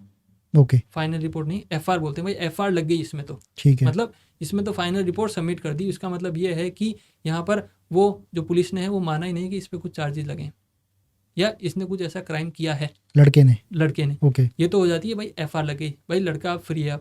अब यहाँ पर पुलिस को लगता है कि ना, पुलिस ने पूछताछ की, वहाँ पर सब गए, सब डिटेल निकालने के बाद, इन्वेस्टिगेशन होने के बाद पुलिस को लगता है कि हाँ इसने क्राइम किया है, तो पुलिस चार्जशीट सबमिट करती है कोर्ट में। और जैसे ही चार्जशीट सबमिट हुई कोर्ट में, आप कोर्ट के पास आ जाओ और केसेस चलते जाएंगे। और टाइम लिमिट है, किसी भी केस की कोई कुछ नहीं कह सकता। और एफआर के केस में जब फाइनल रिपोर्ट एग्जाम्पली वो सबमिट कर रही है पुलिस, कितना झेलना पड़ता है एक लड़के को, कितना टाइम, कितनी चीज़ें। दूसरी बात, हमारी जो सोसाइटी है वो हमारे अगेंस्ट खड़ी हो जाती है, हम हमारे फ्रेंड्स, हमारे आसपास के रिलेटिव, जस्ट बिकॉज ऑफ क्योंकि उस लड़की ने एक फेक चार्जेस उस पर लगा दिए। ये देखिए, आप देखिए, अगर लड़की का, अब आप अच्छी फैमिली से और लड़की ने केस कर दिया, अब लोग क्या देखते हैं, बस वहाँ तक जैसे ही केस किया वो एक हाइप पकड़ेगा कि यार उनके लड़के अगेंस्ट में केस हो गया, लड़की का केस है, वो तो लड़का ऐसा है, वो तो इमेज बन जाती है केस करते ही। और वो कोई नहीं देखता भाई उसने कुछ ऐसा किया भी है या नहीं किया। वो इमेज बनने के बाद अब वहाँ पर तो लड़के की इमेज तो पूरी डाउन होगी, रेपुटेशन है वो पूरी ख़त्म होगी, फिर एफआईआर लगती है। तो ध्यान देना है, जब हाइप पकड़ता है कोई, तो वो हाइप उसने उस टाइम पकड़ ली। एफआईआर लगने के बाद जितना पता था कि इसके साथ ये हुआ है या ये इसने लड़की का यूज़ किया, ऐसा कोई केस हुआ है, वो तो 100% लोगों को पता होगा। और जहाँ पर एफआईआर हुई वो 20% जो बहुत क्लोजेस्ट होते हैं शायद उन्हीं को पता होता है, और 80% है उन्होंने तो इमेज बना ली। और ये हमारा कल्चर, सोसाइटी ऐसी है कि जज से पहले ही लोग उसको दोषी या फ्री मान लेते थे। यही बात है, उसे मान लेते हैं कि हाँ भाई इसी ने किया है, ये क्राइम इसके अगेंस्ट में है और ये इसने मूवमेंट किया, एक्ट किया। अब जैसे फॉल्ट केसेस तो है ही मेंस के अगेंस्ट में, अब तक आपकी जर्नी में या जो आपने स्टडी करी है, आपने किस किस टाइप के ऐसे केसेस देखे हैं जहाँ पर झूठे केस लगे हो एक आदमी पे, जहाँ पर, क्योंकि हम लोग आए दिन ये सुनते हैं कि आपने शायद, मुझे नहीं पता, आपको पता नहीं हो, एक दिल्ली में केस हुआ था, मुझे नाम याद नहीं आ रहा, तो लड़की ने उनकी बाइक पे फ़ोटो खींची और वो डाल दी फेक चीज़ बनाकर। वो लड़की अपने क्लब में गई डांसर, और वो रातों रात इतनी वायरल हो गई कि ये लड़के ने मेरे को अब्यूज़ किया रोड पे, ये सब चीज़ें। उसकी नौकरी गई, उसका करियर गया, रिलेटिव्स वगैरह, सिर्फ एक इन्जॉयमेंट के लिए, एक छोटे से इशू के चक्कर में लड़की ने फ़ोटो खींच के उसको इतना वायरल कर दिया। हम सब लोगों ने मिलके, कम से कम उसे 7 से 8 साल ऑलमोस्ट के करीब लगे अपने आप को सही साबित करने के लिए। राइट, यही बात है। देखिए, हम जो मूवमेंट है, वो मेंस के राइट के लिए मूवमेंट हम रेगुलर बेसिस पर टाइम टू टाइम चलाते रहते हैं, जिससे ये रहे कि यार वुमेन मैन को रियली नीड है लॉज की, वो इसी वजह से। अब उसको तो उसने केस कर दिया। वुमेन के पास क्या है, अगर किसी को नॉलेज है, लॉ की नॉलेज है वुमेन को, तो आप देखेंगे जो रेशियो है, जिसने वुमेन ने अगर किसी को बर्बाद करने की कोशिश की, तो मे भी किसी ने, अगर उन्हें पता है लॉ की, तब बर्बाद किया है, या किसी ने इन्फ्लुएंस किया, किसी को लॉ पता, उन्हें बताया गया। मेरे पास ऐसे बहुत केसेस आते हैं जिसमें ये होता है, सर जो हस्बैंड है वो रोने लग जाता है, वो ऐसा बोलता है मैं नेक्स्ट, अभी अतुल के बाद ये हुआ, बोलते हैं मैं नेक्स्ट अतुल बन जाऊंगा, प्लीज़ आप मुझसे बात कीजिए। ऑब्वियस है कि मेरे पास देखिए कॉल्स आते रहते हैं, बहुत कॉल्स आते हैं, मैं अपने टाइम पीरियड में मैनेज करते हुए भी कॉल्स को अटेंड करता हूँ, और कुछ स्किप हो जाते हैं। बट ऐसे होते हैं कि नेक्स्ट अतुल, मतलब सिचुएशन इतनी हार्श हो गई तो वो सुसाइड का सोच रहे हैं। नेक्स्ट अतुल की बात हो रही है तो इसका मतलब यही है कि वो सुसाइड तक लेवल तक जा चुके हैं। अब ऐसा अगर हो रहा है मैन के साथ तो ये गलत है, और मैं चाहता हूँ कि इसके रिगार्डिंग आपके चैनल के माध्यम से मैं बताना चाहता हूँ कि इसके लिए एक प्रॉपर लॉज बने जो मेंस को भी इक्वल राइट प्रोवाइड करे। प्रीनप कॉन्ट्रैक्ट के बारे में थोड़ा सा आप समझाइए। जी जी, ये देखिए अब मैरिज है, अब इतने केसेस में भी आने वाले टाइम में, अभी तो देखिए लीगलाइज नहीं है, यूएसए वेस्टर्न कल्चर है, वहाँ पर होता है। अब प्रीनप एग्रीमेंट क्या होता है, ये चल भी रहा है कि इसे करना चाहिए, जैसे केसेस हो रहे हैं। और पहले आप समझाइए कि प्रीनप एग्रीमेंट है क्या एग्जैक्टली। मैं बताता हूँ। प्रीनप एग्रीमेंट क्या है कि आपने माना, अब आपको लगता है कि यार आगे जाके कुछ मैरिज टूट जाती है या मेरे डाइवोर्स हो जाता है, तो ये तो मेंटेनेंस मांग लेगी, ये तो ये हो जाएगा, प्रॉपर्टी इशू या फॉल्स केसेस या कुछ भी कर सकती है, जैसे दहेज। ये भी बहुत केसेस आते हैं जिसमें ये होता है मेंटेनेंस तो है, पर जो मैंने दहेज दिया, हाँ, या जो मैंने ज्वेलरी दी, अब उन्हें पता भी नहीं है कि ज्वेलरी मिली भी है नहीं मिली, क्योंकि डाटा कोई नहीं बनाता है, वो डाटा होता है प्रीनप में। वो लिखा होता है भाई इतनी ज्वेलरी आप दे रहे हैं, इतना आपका आइटम है, इतना इतना आप अगर डाइवोर्स हो जाता है, इतना इतना आपका अमाउंट मिलेगा, और आपका लेना देना कुछ नहीं है, इतना ही लेना देना होगा अगर होगा डाइवोर्स होने के बाद में। ये प्रीनप पूरा एग्रीमेंट हो जाता है शादी से पहले। शादी से पहले दोनों का एग्रीमेंट होता है। उसमें कुछ रिपोर्ट भी होती है, जैसे मेडिकल जांच होती है कि भाई आप मेडिकल फिट है या नहीं, आप मेडिकल फिट है, या कुछ आपको ऐसा कुछ हो जाता है तो मैं आपसे अलग हो जाऊंगा। तो ये प्रीनप एग्रीमेंट होने के बाद दोनों के सिग्नेचर होते हैं, और फिर सिग्नेचर से क्या एक सिक्योरिटी रहती है कि मैरिज होने के बाद भी आप सिक्योर रहेंगे, क्योंकि आपके पास एग्रीमेंट है। कल को वो ऐसा नहीं बोल सकती कि मेंटेनेंस के लिए मुझे 3 करोड़ दो, उसमें तो प्रीनप में तो 2-3 लाख का ही था, तो वो फ़ायदा रहता है। अब इंडियन कल्चर में ये लीगलाइज क्यों नहीं है, देखिए आने वाले टाइम में मे भी हो सकता है, बट अभी का जो इंडियन कल्चर है वो ये है कि अगर आप एग्रीमेंट पहले ही बना रहे हैं, आपने काम स्टार्ट किया नहीं, अब जैसे हम एग्जांपल ले, आप एक बिजनेस ओपन कर रहे हैं, आपने शॉप ओपन की, काम आपने स्टार्ट किया नहीं, और आप पहले एक एग्रीमेंट बना रहे हैं कि ये काम अगर मेरा सफल नहीं हुआ, या मैं ये इसमें मेरी ग्रोथ नहीं हुई, तो मैं ये वाली शॉप ओपन करूँगा। अब ये आपने एग्रीमेंट बनाया, अब आपने तो पहले ही नेगेटिव में चले गए, आप पहले ही क्लू तो माइंड में डाल दिया। अब हस्बैंड वाइफ में क्लू में क्या चला गया कि यार अच्छा इसको तो मुझे इतना भी विश्वास नहीं है कि यार इतना तो मुझ पर विश्वास करेंगे, मैं ऐसी लड़की नहीं हूँ या ऐसा लड़का नहीं हूँ कि मैं ऐसा कुछ करूँगी। बट ये तो इंडियन कल्चर में आप देखेंगे तो ये नहीं है, आप पब्लिक पॉलिसी के अगेंस्ट में है, इस वजह से इसको लीगलाइज नहीं किया गया, क्योंकि ये सही भी नहीं है। अगर आप इशारा देते हैं और इशारा कहीं जाके वो जो डाइवोर्स रेट अभी थोड़ा बहुत चल रहा है वो और भी हाई रेट में चल सकता है अगर प्रीनप हो गए, क्योंकि वो ईजी वे हो जाएगा, क्योंकि अपना एग्रीमेंट हो रखा है, कुछ प्रॉब्लम होगी नहीं तो अभी कुछ हस्बैंड या वाइफ ये भी है कि यार मैं जाऊँगी कहाँ, मेरे को मेंटेनेंस मिलेगा, बट उतना नहीं मिलता जितना आप इंजॉय करते हैं मैरिड लाइफ में। तो वो तो आप अगर कुछ क्लू बता सकें तब उतना आप जाने को हार जा सकते हैं, जो अभी अतुल जी के केस में बहुत केसेस में हो रहा है। इवन कुछ हस्बैंड हैं, अतुल जी तो चलो उन्होंने वीडियो बनाई, कुछ हस्बैंड है वो उनके केसेस उनके पता भी नहीं है कि उनके साथ ऐसा कुछ हो रहा है। तो मेरे को भी बहुत, जब मैंने अतुल जी के रिगार्डिंग वीडियो बनाई थी, मेरे को भी बहुत ऐसे आए थे कि सर प्लीज़ पिक कीजिए कॉल, मेरे साथ ये हो रहा है और मैं अब सफ़र नहीं कर सकता। अब ये सोचिए ये सोसाइटी चेंज कैसे हो रही है। 10 ईयर आप बैक चलें तो ऐसा लगता है कि वुमेन के बहुत ऐसे सुनने को मिलते थे, सर मुझे ये मार रहे हैं, ये बहुत दारू पीते हैं या लिकर ये लेते हैं, ये नशा करते हैं, मेरे को मारपीट हो रही है, ये आपने देखा होगा। और ये ऐसा लगता भी यार ये देखो वुमेन के साथ गलत हो रहा है। अब चेंज हो गया, अब यहाँ पर मैन है वो हाथ जोड़ रहे हैं, वो ऐसे बोल रहे हैं कि प्लीज़ आप ऐसा कुछ मत करना, आपको अमाउंट चाहिए तो मैं दे दूंगा, बट आप ऐसा कुछ या फॉल्स केस मत करना। देखिए चेंजेस की यहाँ पर नीड है और चेंजेस होने भी चाहिए, जैसे सोसाइटी चेंज होती है वैसे वैसे मेंस को राइट और मेंस को जो प्रॉपर जस्टिस है वो मिलना भी चाहिए। मेंटेनेंस कैसे डिसाइड होती है? अगर कोई मतलब डिवोर्स के अंदर एक लड़की लड़के से मेंटेनेंस मांग रही है, वो कैसे डिसाइड होती है? अब देखिए, मेंटेनेंस की जहाँ बात होती है, पूरा खेल मेंटेनेंस का है। आप अलग हो गए, अब अलग होने के बाद आपको यार कुछ तो चाहिए। इतने दिन तो हस्बैंड था, पैसे देता था, शॉपिंग के सब अपन इंजॉय करते थे। डिस्प्यूट हो गया, कोई ऐसा भी डिस्प्यूट हो सकता है, एंटर हेरेसमेंट, कैसा भी डिस्प्यूट होने को हो सकता है, क्रूएलिटी या कुछ भी वे में डिस्प्यूट होने के बाद में अब आपको लगता है कि यार अलग हो गए, मेंटेन तो अपने आप को करना पड़ेगा। आप अर्न करते हैं 20,000, हस्बैंड की है 1 लाख, अब 20,000 में आपका कैसे गुजारा होगा? इवन आपके चाइल्ड है तो चाइल्ड को आप दोनों को कैसे मेंटेन करेंगे? शादी तो आपने हस्बैंड से की थी, हस्बैंड कमाता 1 लाख, वो बढ़िया अपनी ज़िंदगी जी रहा है, तो ये मेंटेनेंस का राइट मिलता है वाइफ को और हस्बैंड को, दोनों को मिलता है। अब यहाँ पर एग्जांपल की अपन ने लिया 20,000 का लिया और 1 लाख है वो हस्बैंड की अर्न करता है, मेंटेनेंस की बात आती है। चाहे वो 20,000 अर्न कर रही हो और उसको जो वाइफ को अगर उसका चाइल्ड है तो अराउंड जो 1 लाख है उसका 30 to 40% मान सकते हैं, जो केसेस प्रैक्टिकली है। ये रूल में कहीं नहीं दे रखा कि कितना इतना फिक्स है। हाँ, इतना फिक्स्ड कहीं पर भी नहीं है, डिस्क्रिप्शन नहीं है। ऐसा भी ये तो हो जाए 30, अगर चाइल्ड है तो 35 to 40 मिलता है, ये प्रैक्टिकली, क्योंकि उसको उसकी भी केयर करनी है, प्रैक्टिकली मिलता है।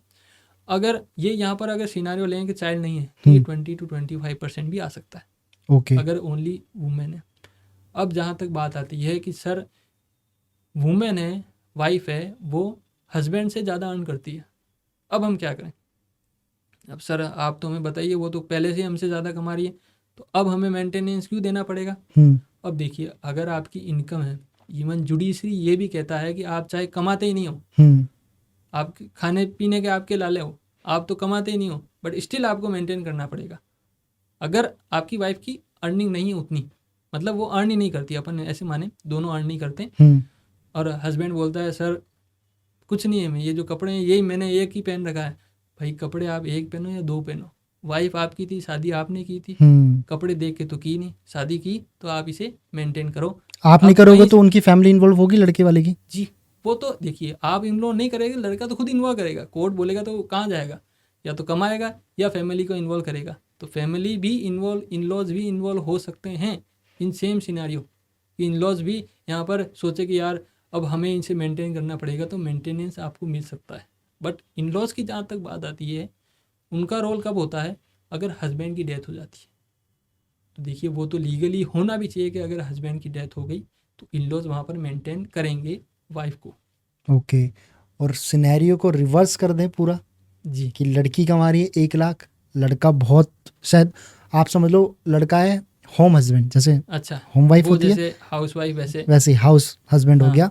तो उस केस में क्या लड़का जब अपनी मेंटेनेंस मांगता है डिवोर्स के, कितने % चांसेस है कि उसे वो मेंटेनेंस मिलेगी? पहले तो एक कोर्ट भी सोचेगी यार तेरे पास 2 हाथ हैं, तू पूरा पर्सन है, तू कमाता क्यों नहीं है? ये तो नॉर्मली कहने की बात है। राइट।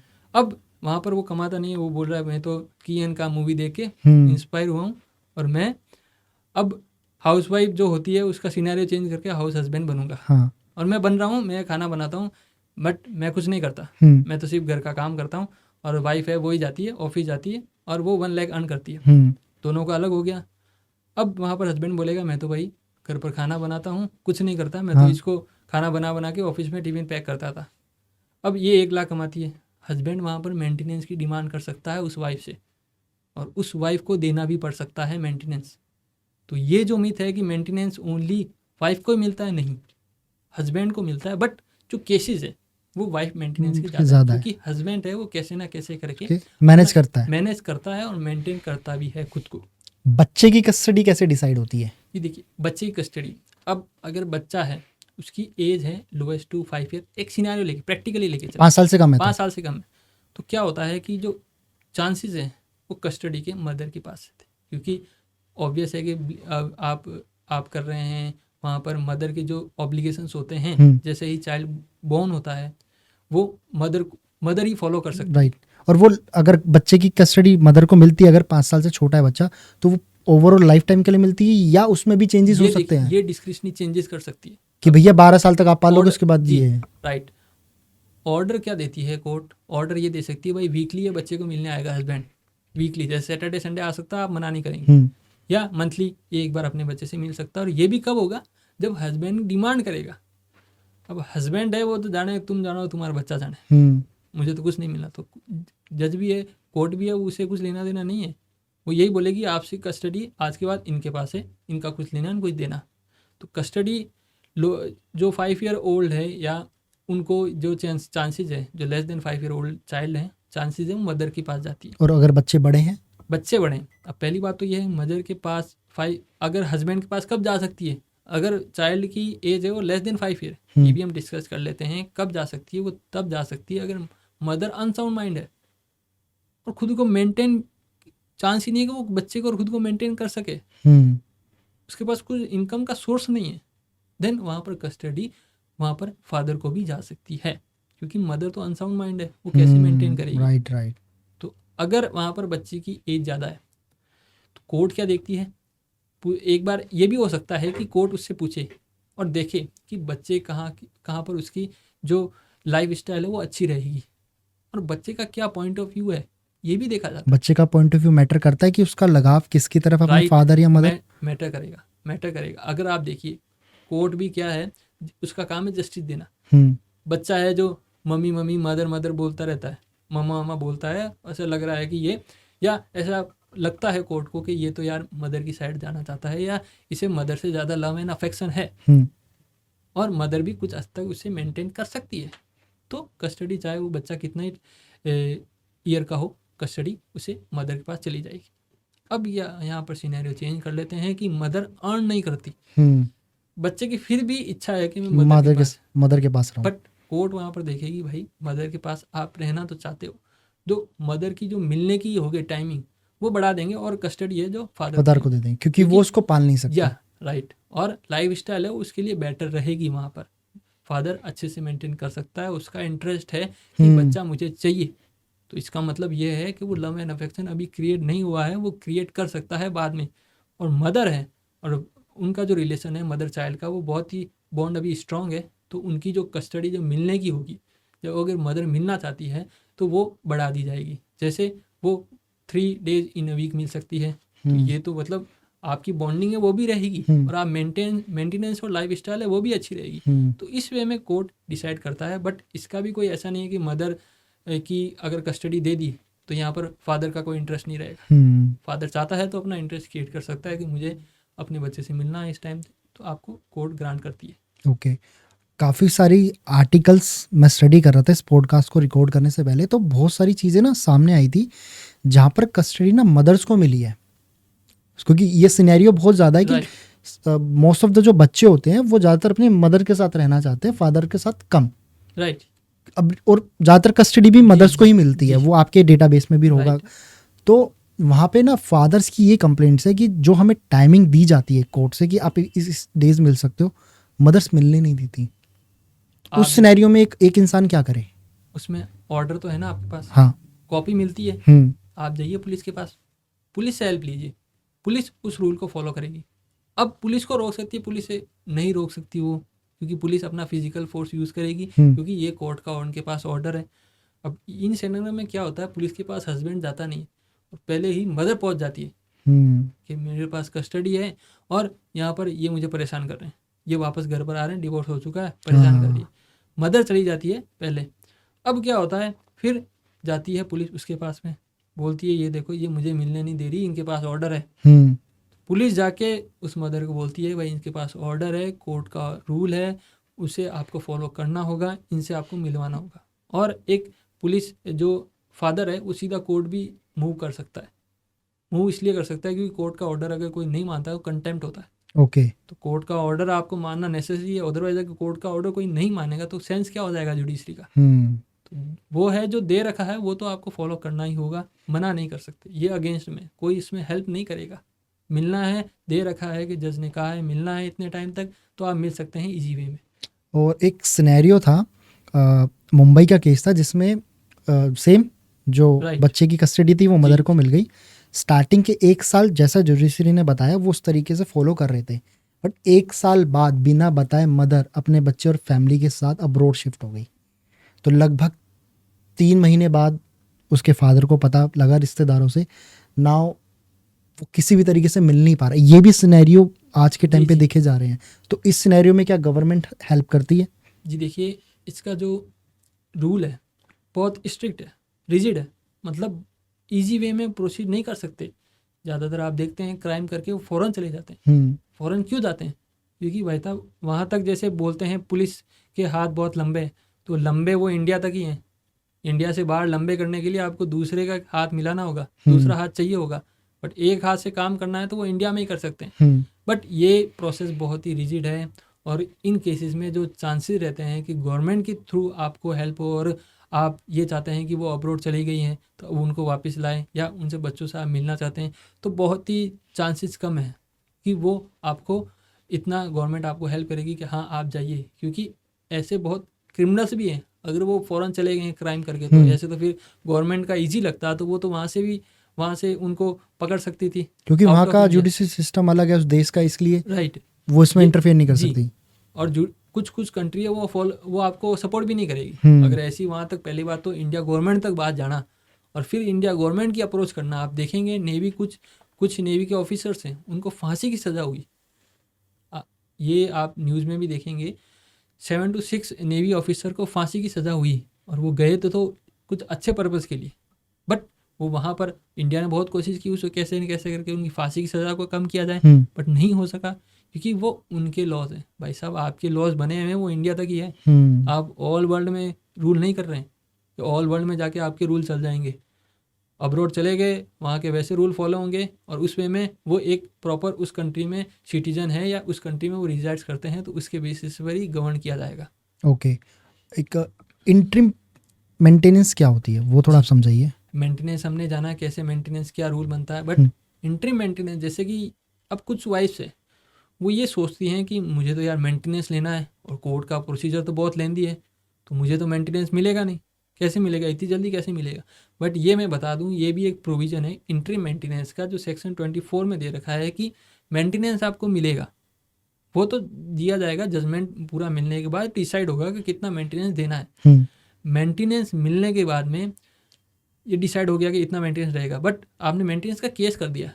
अब आप तो ये सोचेंगे यार मेंटेनेंस केस कर दिया, कब पता नहीं कब जजमेंट आए, बट इंटरिम मेंटेनेंस का प्रोविज़न है, आप वहाँ पर इंटरिम मेंटेनेंस ले सकते हैं। इंटरिम मीन्स जैसे ही आपने केस फाइल किया, फर्स्ट सेकंड या थर्ड हियरिंग में जैसे ही आपने एप्लीकेशन लगाई, उस पर आर्ग्यू हुई, लगा कोर्ट को कितना मेंटेनेंस देना चाहिए, इंटरिम मेंटेनेंस वो आपका स्टार्ट हो जाएगा कोर्ट प्रोसीडिंग से ही। और वो कब तक चलेगा? जब तक पेंडेंसी है उस कोर्ट केस की, जब तक फाइनल जजमेंट नहीं आती, टिल डेट जब तक फाइनल जजमेंट नहीं आ जाता, वो आपको मेंटेनेंस वहाँ से उतना ही गवर्न होगा जितना आपने। अब ऐसा नहीं है कि इंटरिम मेंटेनेंस ये 2000 दिया और मेंटेनेंस से वो कम हो जाएगा। चांसेस ये रहते हैं इंटरिम मेंटेनेंस थोड़ा कम होता है जो रियल मेंटेनेंस मिलता है उससे। ओके, ऑलमोस्ट एक डिवोर्स केस कितने टाइम तक चलता है, मतलब कितना टाइम लगता है जुडिशरी को उसके लिए अपना आंसर करना, एक सही जजमेंट देना? अब डाइवोर्स केस की बात करें तो क्या होता है, दो कपल है, एक कपल हो गया, दोनों स्पाउस हो गए, आप जाने तो हस्बैंड वाइफ हो गए, दोनों एग्री करते हैं कि हाँ अपन को यार अलग होना है, दोनों को अपनी लाइफ वापस स्टार्ट करनी है। सभी चाहते हैं कि अपनी अगर शादी ये टूट रही है तो एक न्यू अपनी मैरिज हो, अगर वो इंटरेस्ट रखते हैं। कुछ का मैंने भी देखा, या नया लाइफ जी, कुछ का मैंने भी देखा, मेरे पास आते हैं ऐसे कॉल्स जो ये बोलते हैं कि मुझे तो शादी से विश्वास ही उठ गया, बट शादी मुझे करनी नहीं है, मेरे साथ तो ऐसा 2 बार हो गया, मुझे तो नहीं करनी शादी। बट उनसे मैं टच में रहता हूँ और वो मेरे क्लाइंट्स है तो उनको मेंटेन करता हूँ मैं, और कभी कोई नीड होती है तो मैं उनकी हेल्प भी करता हूँ। बट आगे जाके वो नीड अपने आप हो जाती है और वो थर्ड मैरिज भी करते हैं। तो देखिए रीमैरी का सबको चांस ये है कि वो रीमैरी करेगा, और किसी को अगर जल्दी फ्री होना है, म्यूचुअल कंसेंट है, वो बहुत ही ईजी प्रोसेस है, और म्यूचुअल कंसेंट से डाइवोर्स आपको जल्दी मिल जाता है। आप अपनी न्यू लाइफ है वो जल्दी स्टार्ट कर सकते हैं। जहाँ म्यूचुअल डाइवोर्स की बात करें, म्यूचुअल कंसेंट आपका एग्रीमेंट हुआ, वो विद इन 6 to 8 मंथ में आप मिल जाएगा। और यूजली एवरेजली अगर देखा जाए जिसमें म्यूचुअल अंडरस्टैंडिंग नहीं है, जहाँ पर आर्ग्यूज चल रहे हैं, उसमें लगभग कितना टाइम जाता है डिवोर्स का केस चलने में? मैं यही कहना चाहता था कि कंटेस्टेड डाइवोर्स है, वहाँ पर ये है कि एक पार्टी वन साइडेड गई है, दूसरी पार्टी को इंटरेस्ट नहीं है डाइवोर्स का, वन साइडेड गई। अब उस पार्टी को डाइवोर्स लेना भी नहीं है तो वो उसको एक्सटेंड करेगी पहले तो उस केस को, और फिर उस केस में आर्ग्यू है वो अपोज करेगी बहुत ही स्ट्रांग वे में ताकि उसको डाइवोर्स नहीं मिले। फिर वो केस जा सकता है 4 to 10 ईयर्स तक भी जा सकता है वो डाइवोर्स केस है, वो 4 to 10 ईयर्स, 10 ईयर्स तो वैसे बहुत ही मैक्सिमम लिमिट बोल दी, बट 3 to 4 ईयर आप मान लीजिए वो यहाँ तक अगर बहुत ही स्ट्रांग वे में अपोज किया है तो वन साइडेड भी गए, अपोजिट पार्टी सोचती है चलो यार मैं लगा रहा था इसने लगा दिया, चलो यार अब ले ही लेते हैं डाइवोर्स, अलग हो ही जाते हैं, 4-5 साल खिंच जाते हैं बहुत आराम से, वो चलेंगे स्ट्रांग में। अब यहाँ पर वो भी सोचती है चलो यार चलो ले लेते हैं जल्दी जल्दी, तो 2-3 ईयर्स फिर भी आपको लग जाएंगे कि आपको आप आर्ग्यू उतना अपोज स्ट्रांगली नहीं करेंगे, स्टिल आपको 2-3 ईयर्स लग सकते हैं। बहुत सारे केसेस ऐसे भी हैं कि सर जहाँ पर आपने बताया कि एक पार्टी केस करके डिवोर्स लेना चाहती है लेकिन दूसरा डिवोर्स देना ही नहीं चाहता, उसकी आर्गुमेंट और उसकी जो अंदर के बदले की भाव है वो ये है कि मैं तेरे को दूसरी शादी करने नहीं दूंगा या दूंगी, जिस वजह से हमारा जो जुडिशरी लॉ है, सिस्टम है, वो कहता है जब तक आपका डिवोर्स नहीं हो सकता आप दूसरी शादी भी नहीं कर सकते। अब देखिए ये भी ध्यान देना है कि ज़्यादा आपने सही पॉइंट कहा कि ये होता है ह्यूमिलिएशन कि भाई तूने मेरी लाइफ स्पॉइल की, अब मैं तेरी लाइफ स्पॉइल करूंगी, तुझे इजी वे में तो डाइवोर्स नहीं दूंगी। तो इस केस में क्या करे इंसान? अब इंसान क्या करना, देखिए आप फंस तो गए तो एक लिव इन भी होता है। अब लिव इन में आपका कोई आपके कपल देखा हुआ है, आपको लगता है यार अब मुझे इसके साथ ही रहना, तो लिव इन में रह सकते हैं, चाहे आपका डिवोर्स केस चल रहा है बट लिव इन में रह सकते हैं। लॉज उसके लिए कुछ डिनाई नहीं करता? कोई डिनाई नहीं, लिव इन तो आप रह सकते हैं क्योंकि आपका केस है वो चल रहा है, ऑब्वियस है वो केस लंबे चलते हैं, तो ऐसा भी नहीं है कि लंबे तक वो तो उसकी जवानी तो चली जाएगी। मैरिटल ऑब्लिगेशन अगर वो फॉलो करना चाहता है तो लिव इन का एक स्टेटस है वो उसे प्रोवाइड मिलेगा। बट आप सोचते हैं मैरिज भी कर लूँ, देखिए ऐसे तो फिर डाइवोर्स लगाते साथ ही मैरिज कर लेता कोई, और वो डाइवोर्स मिलता ही नहीं। अब ये भी सोचिए अगर डाइवोर्स लगा दिया और उसी वे में डाइवोर्स केस होते हुए वो मैरी कर लेता है या ऐसे कोई राइट दे देता मैरी का, और जब डाइवोर्स का जजमेंट आता है उसमें ये होता है कि डाइवोर्स नहीं मिलेगा, इनके पॉइंट स्ट्रांग है, आप डाइवोर्स नहीं ले सकते, आपके पास स्पेसिफिक जो ग्राउंड है वो स्ट्रांग नहीं है। अच्छा, जज के पास ये पूरी पावर है कि वो बिल्कुल मना कर सकता है कि आप दोनों के बीच में डिवोर्स नहीं होगा? नहीं होगा। क्यों नहीं होगा? क्योंकि आपके पास कोई स्पेसिफिक ग्राउंड नहीं है। अब बिना ग्राउंड के आप, ये भी मैंने स्टार्टिंग में कहा था, बिना ग्राउंड के डाइवोर्स नहीं मिल सकता। आपने तो डिवोर्स के केस चलते हुए मैरिज कर ली, आपस में वो इंटरेस्ट ही नहीं रहा कि यार मुझे साथ में रहना, चाहे लड़का हो या लड़की हो। अब आपस में इंटरेस्ट नहीं हुआ, आपस की जहाँ बात होगी मतलब म्यूचुअली है, म्यूचुअली है तो जज कुछ नहीं करेगा। आप म्यूचुअली हैं तो नहीं, अगर एक का इंटरेस्ट नहीं है लड़का या लड़की का आपस में एग्जाम्पल, और वो चाहता है कि यार ठीक है अब मैं नहीं रह सकता आपके साथ या नहीं रह सकती, पर सामने वाला बंदा उसको डिवोर्स नहीं दे रहा, और क्योंकि उसके पास वो ग्राउंड है ही नहीं, अब वो ये तो जाके नहीं कहेगा यार मुझे इसके साथ रहना नहीं। देखिए साथ में नहीं रहना तो कुछ तो रीज़न होगा, उसे मेंटल क्रूएलिटी बोल सकते हैं कि साथ में उसे नहीं रहना, मेंटल क्रूएलिटी हो रही है और उसे नहीं बैठ रहा। अब नहीं जच रहा ये कोई रीज़न नहीं है कि नहीं जच रहा, ये कोई यहाँ खेल नहीं चल रहा है कि स्ट्रॉन्ग रीज़न होना बहुत, स्ट्रॉन्ग रीज़न जो ग्राउंड दे रखे हैं, स्पेशली जो हमने डिस्कस किए वो ग्राउंड होने चाहिए, वो ग्राउंड नहीं है। और फिर आप बोलते हैं कि मुझे डाइवोर्स दो, और जैसे हमने कहा कि डाइवोर्स का केस चलते हुए आपने मैरिज कर ली और कल को वो डिसीजन आया कि डाइवोर्स नहीं मिलेगा, क्योंकि अपोज कर रहा है वो, अपोज इसीलिए कर रहा है डाइवोर्स ना मिले, डाइवोर्स नहीं मिलेगा, भाई वो तो शादी करके बेटा, अब ये तो कॉन्ट्राडिक्शन हो जाएगा। तो ये इसीलिए राइट नहीं दिया जाता कि शादी आप जब तक डाइवोर्स की डिग्री आपके पास नहीं है शादी नहीं कर सकते। अब जहाँ तक बात आती है कि डाइवोर्स वो पर्सन है, वो कब हो सकता है कि डाइवोर्स आपने नहीं लिया है स्टिल आप दूसरी मैरिज कर सकते हैं, ये कब हो सकता है ये हम डिस्कस करते हैं। ये कब हो सकता है? अगर वहाँ पर 7 ईयर्स तक वो पर्सन सुना नहीं गया कि भाई कहाँ है, कहाँ रहता है, वो तो मुझे छोड़ के चला गया, कहाँ है, परिवार किसी को कुछ नहीं पता, 7 ईयर से ज़्यादा हो चुके हैं, तो आप लीगली एक सेपरेट मान लिया जाएगा और दूसरी शादी कर सकते हैं। आफ्टर अगर वो 8 to 9 ईयर्स आ जाता है तो आपके पास एक ग्राउंड रहेगा, आप एक डाटाबेस बना के रखें जिससे ये लगे कि हाँ कल को अगर कोई क्वेश्चन मार्क खड़ा होता है कि आपने क्यों ऐसा की, दूसरी शादी क्यों की, तो एक रहेगी ये देखिए 7 ईयर्स तक ये नहीं आया था और कहाँ था पता भी नहीं था, ना कांटेक्ट किया मुझसे, देन मैंने ये यहाँ पर दूसरी शादी की, तो आपकी शादी वो वैलिड मान ली जाएगी। ओके। हमारा जो लॉ सिस्टम है हमें बताता है कि हम एक शादी कर सकते जब तक हम डिवोर्स नहीं लेते तब तक हमें, क्या ये सभी रिलीजन के अंदर, क्योंकि हमारा इंडियन कल्चर जो है, बट कुछ रिलीजन के अंदर काफ़ी ज़्यादा शादी भी होती है वैलिड, क्या वो एक्चुअल में वैलिड है उनके रीजन के हिसाब से, या सोसाइटी के हिसाब से? जी देखिए, रिलीजन आप देखेंगे, एक हिंदू हाँ। हिंदू रिलीजन की बात करें और मुस्लिम रिलीजन हाँ। की बात करें, 1955 से पहले पॉलीगेमी अलाउ थी हिंदू में भी। ओके। हिंदू में भी 1955 से पहले शादी होती थी एक से ज़्यादा, क्योंकि उस टाइम पे राजा महाराजा भी थे, तब हाँ, वो करते थे। उस टाइम में देखिए लॉ नहीं थे, बहुत हाँ। लूप होल्स थे, और लॉ इसीलिए बनाए जाते हैं कि गवर्न अच्छे से हो। 1955 से पहले पॉलीगेमी वहाँ पर अलाउ थी। 1950 बाद के बाद ये क्या हुआ कि पॉलीगेमी यहाँ पर ख़त्म कर दी गई हिंदूज़ के लिए। ओके।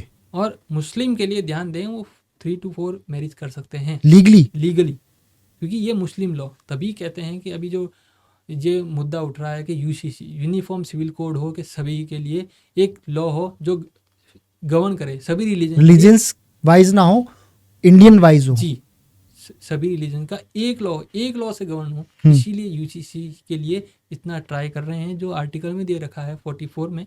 तो मे भी आने वाले टाइम में यूसीसी लग सकता है जिसमें एक ही लॉ से गवर्न किए जाएं। बट अभी है मुस्लिम में एक से ज़्यादा मैरिज कर सकते हैं, वो लीगल है। और इंडिया में एक ही, आप हिंदू लॉ की बात करें, हिंदू अगर रिलीजन है उससे एक ही शादी आप कर सकते हैं। सेकंड शादी जैसे कि तो आपके अगेंस्ट में क्रिमिनल केस चलेगा। वो सिर्फ तभी वैलिड है अगर आप सेपरेटली डिवोर्स होते हो कोर्ट के थ्रू। राइट। ओके। अभी आपने बीच में बात करी थी लिव इन रिलेशनशिप को, उसको लेकर आप कुछ फैक्ट्स हम बात कर रहे थे ऑफ कैमरा, उसको थोड़ा सा आप क्लियर कीजिए। लिव इन के लिए ऐसे आते हैं कि सर हमें लिव इन में रहना है। अब रहना है तो देखिए, मैरिज के लिए 21 ईयर्स होनी चाहिए बॉय की एज, ठीक है। बट लिव इन के लिए 18 दोनों की। Okay, 18 plus. जी 18+ हैं तो आप लिव इन में रहिए। और लिव इन में रहते हुए अगर आप रिलेशनशिप भी बनाते हैं तो वो देखिए म्यूचुअल होना चाहिए। कल को कुछ बात हो जाए, आपके पास लिव इन सर्टिफिकेट भी ना हो और फंस जाए, तो ये आपकी ही लाइबिलिटी होगी। अच्छा, लिव इन सर्टिफिकेट भी होता है? राइट, उसको समझाइए प्लीज, वो क्या है? लिव इन सर्टिफिकेट क्या होता है? एफिडेविट बनता है, एग्रीमेंट होता है कि हाँ हम लिव इन में रहते हैं, एक लीगलाइज करता है।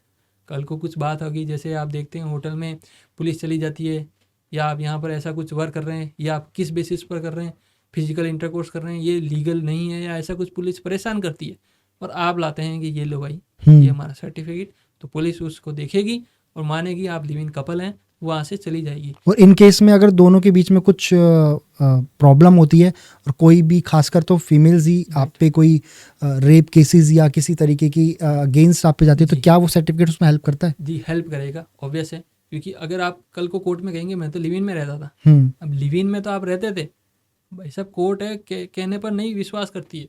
आप लाओ डॉक्यूमेंट लाए तो कोर्ट मानेगी हाँ भाई ये डॉक्यूमेंट है, ये सही है। वहाँ पर पर्सन उसकी ना इमोशन देखती है, जज ना इमोशन देखेगा ना उसका बैकग्राउंड देखेगा, सब उसके लिए इक्वल है। आपके पास डॉक्यूमेंट है, आपके पास प्रूफ है, आपके पास एविडेंस है, तो आपके फेवर में लॉ है। तो क्या वो सर्टिफिकेट अलाउ करता है उन एक कपल को आपस में फिजिकल रिलेशनशिप बनाने के लिए भी, ताकि बाद में उनके लिए कोई इशू क्रिएट ना हो? राइट, आप कर सकते हैं, फिजिकल रिलेशनशिप बना सकते हैं। लिव इन में रहते हैं तो फिजिकल रिलेशनशिप आप बना सकते हैं, बट ऐसा ना हो कि कल को लिव इन में आप सर्टिफिकेट भी नहीं बनाए और आपके अगेंस्ट में केसेस हो जाएं, तो ये आपकी लाइबिलिटी है, ये आपको ध्यान देना है। इस सर्टिफिकेट बनवाने के लिए जो लोग लिव इन में रह रहे हैं या रहना चाहते हैं, क्या प्रोसेस है जो फॉलो करना पड़ेगा और कैसे बनवा सकते हैं? थोड़ा आइडिया बताइए। आपको कोर्ट में जाना होगा। ठीक है, किस टाइप का कोर्ट? हाँ हम बताते हैं, कोर्ट में किस टाइप का कोर्ट की जहाँ बात करते हैं, ये प्रॉपर कोर्ट नहीं होगा। ओके।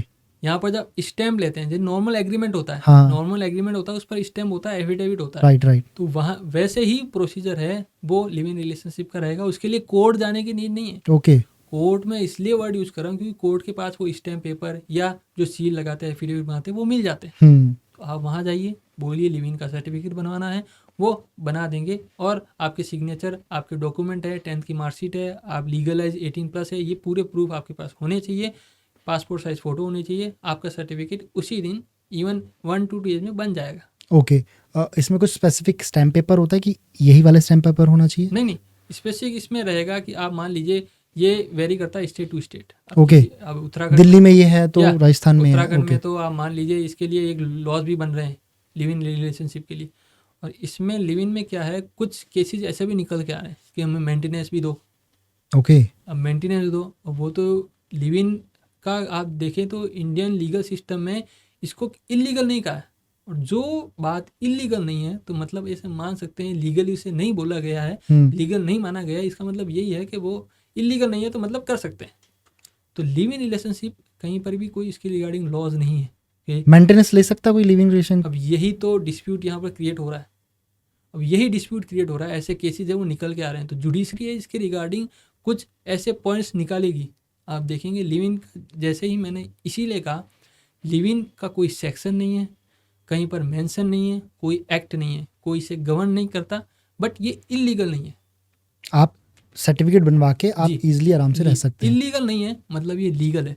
अब जहाँ तक बात आती है मेंटेनेंस की, तो देखिए जो सिनारियो जो केसेस आ रहे हैं तो मेंटेनेंस आने वाले टाइम में देना पड़ सकता है।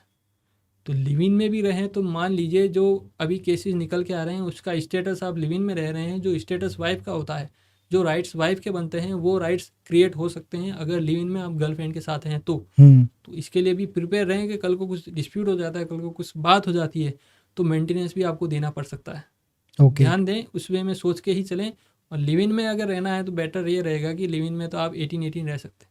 अगर इजी वे में आप म्यूचुअली एग्री हैं, आपके पेरेंट्स एग्री हैं, तो जैसे ही लीगलाइज आपकी एज हो आप मैरी कर सकते हैं, वो बेटर रहेगा।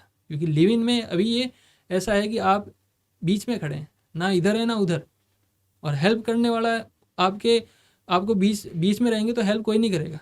हेल्प या तो आपको एक पॉइंट में खड़ा होना पड़ेगा ताकि वो पूरी आपको पॉइंट है वो हेल्प करे। तो ये ध्यान देना है, बेटर रहेगा कि आप लीगलाइज करें और हंसी खुशी आप अपने जीवन को आगे बढ़ाएं। ओके, अनदर लास्ट पॉइंट जो मैं डिस्कस करना चाहता हूँ कि फेक रेप केसेस बहुत होते हैं, राइट, जो लड़कियों के द्वारा लड़कों पे लगाए जाते हैं। जी, कैसे इसको बदला जा सकता है या कैसे इन चीज़ों को क्योर किया जा सकता है?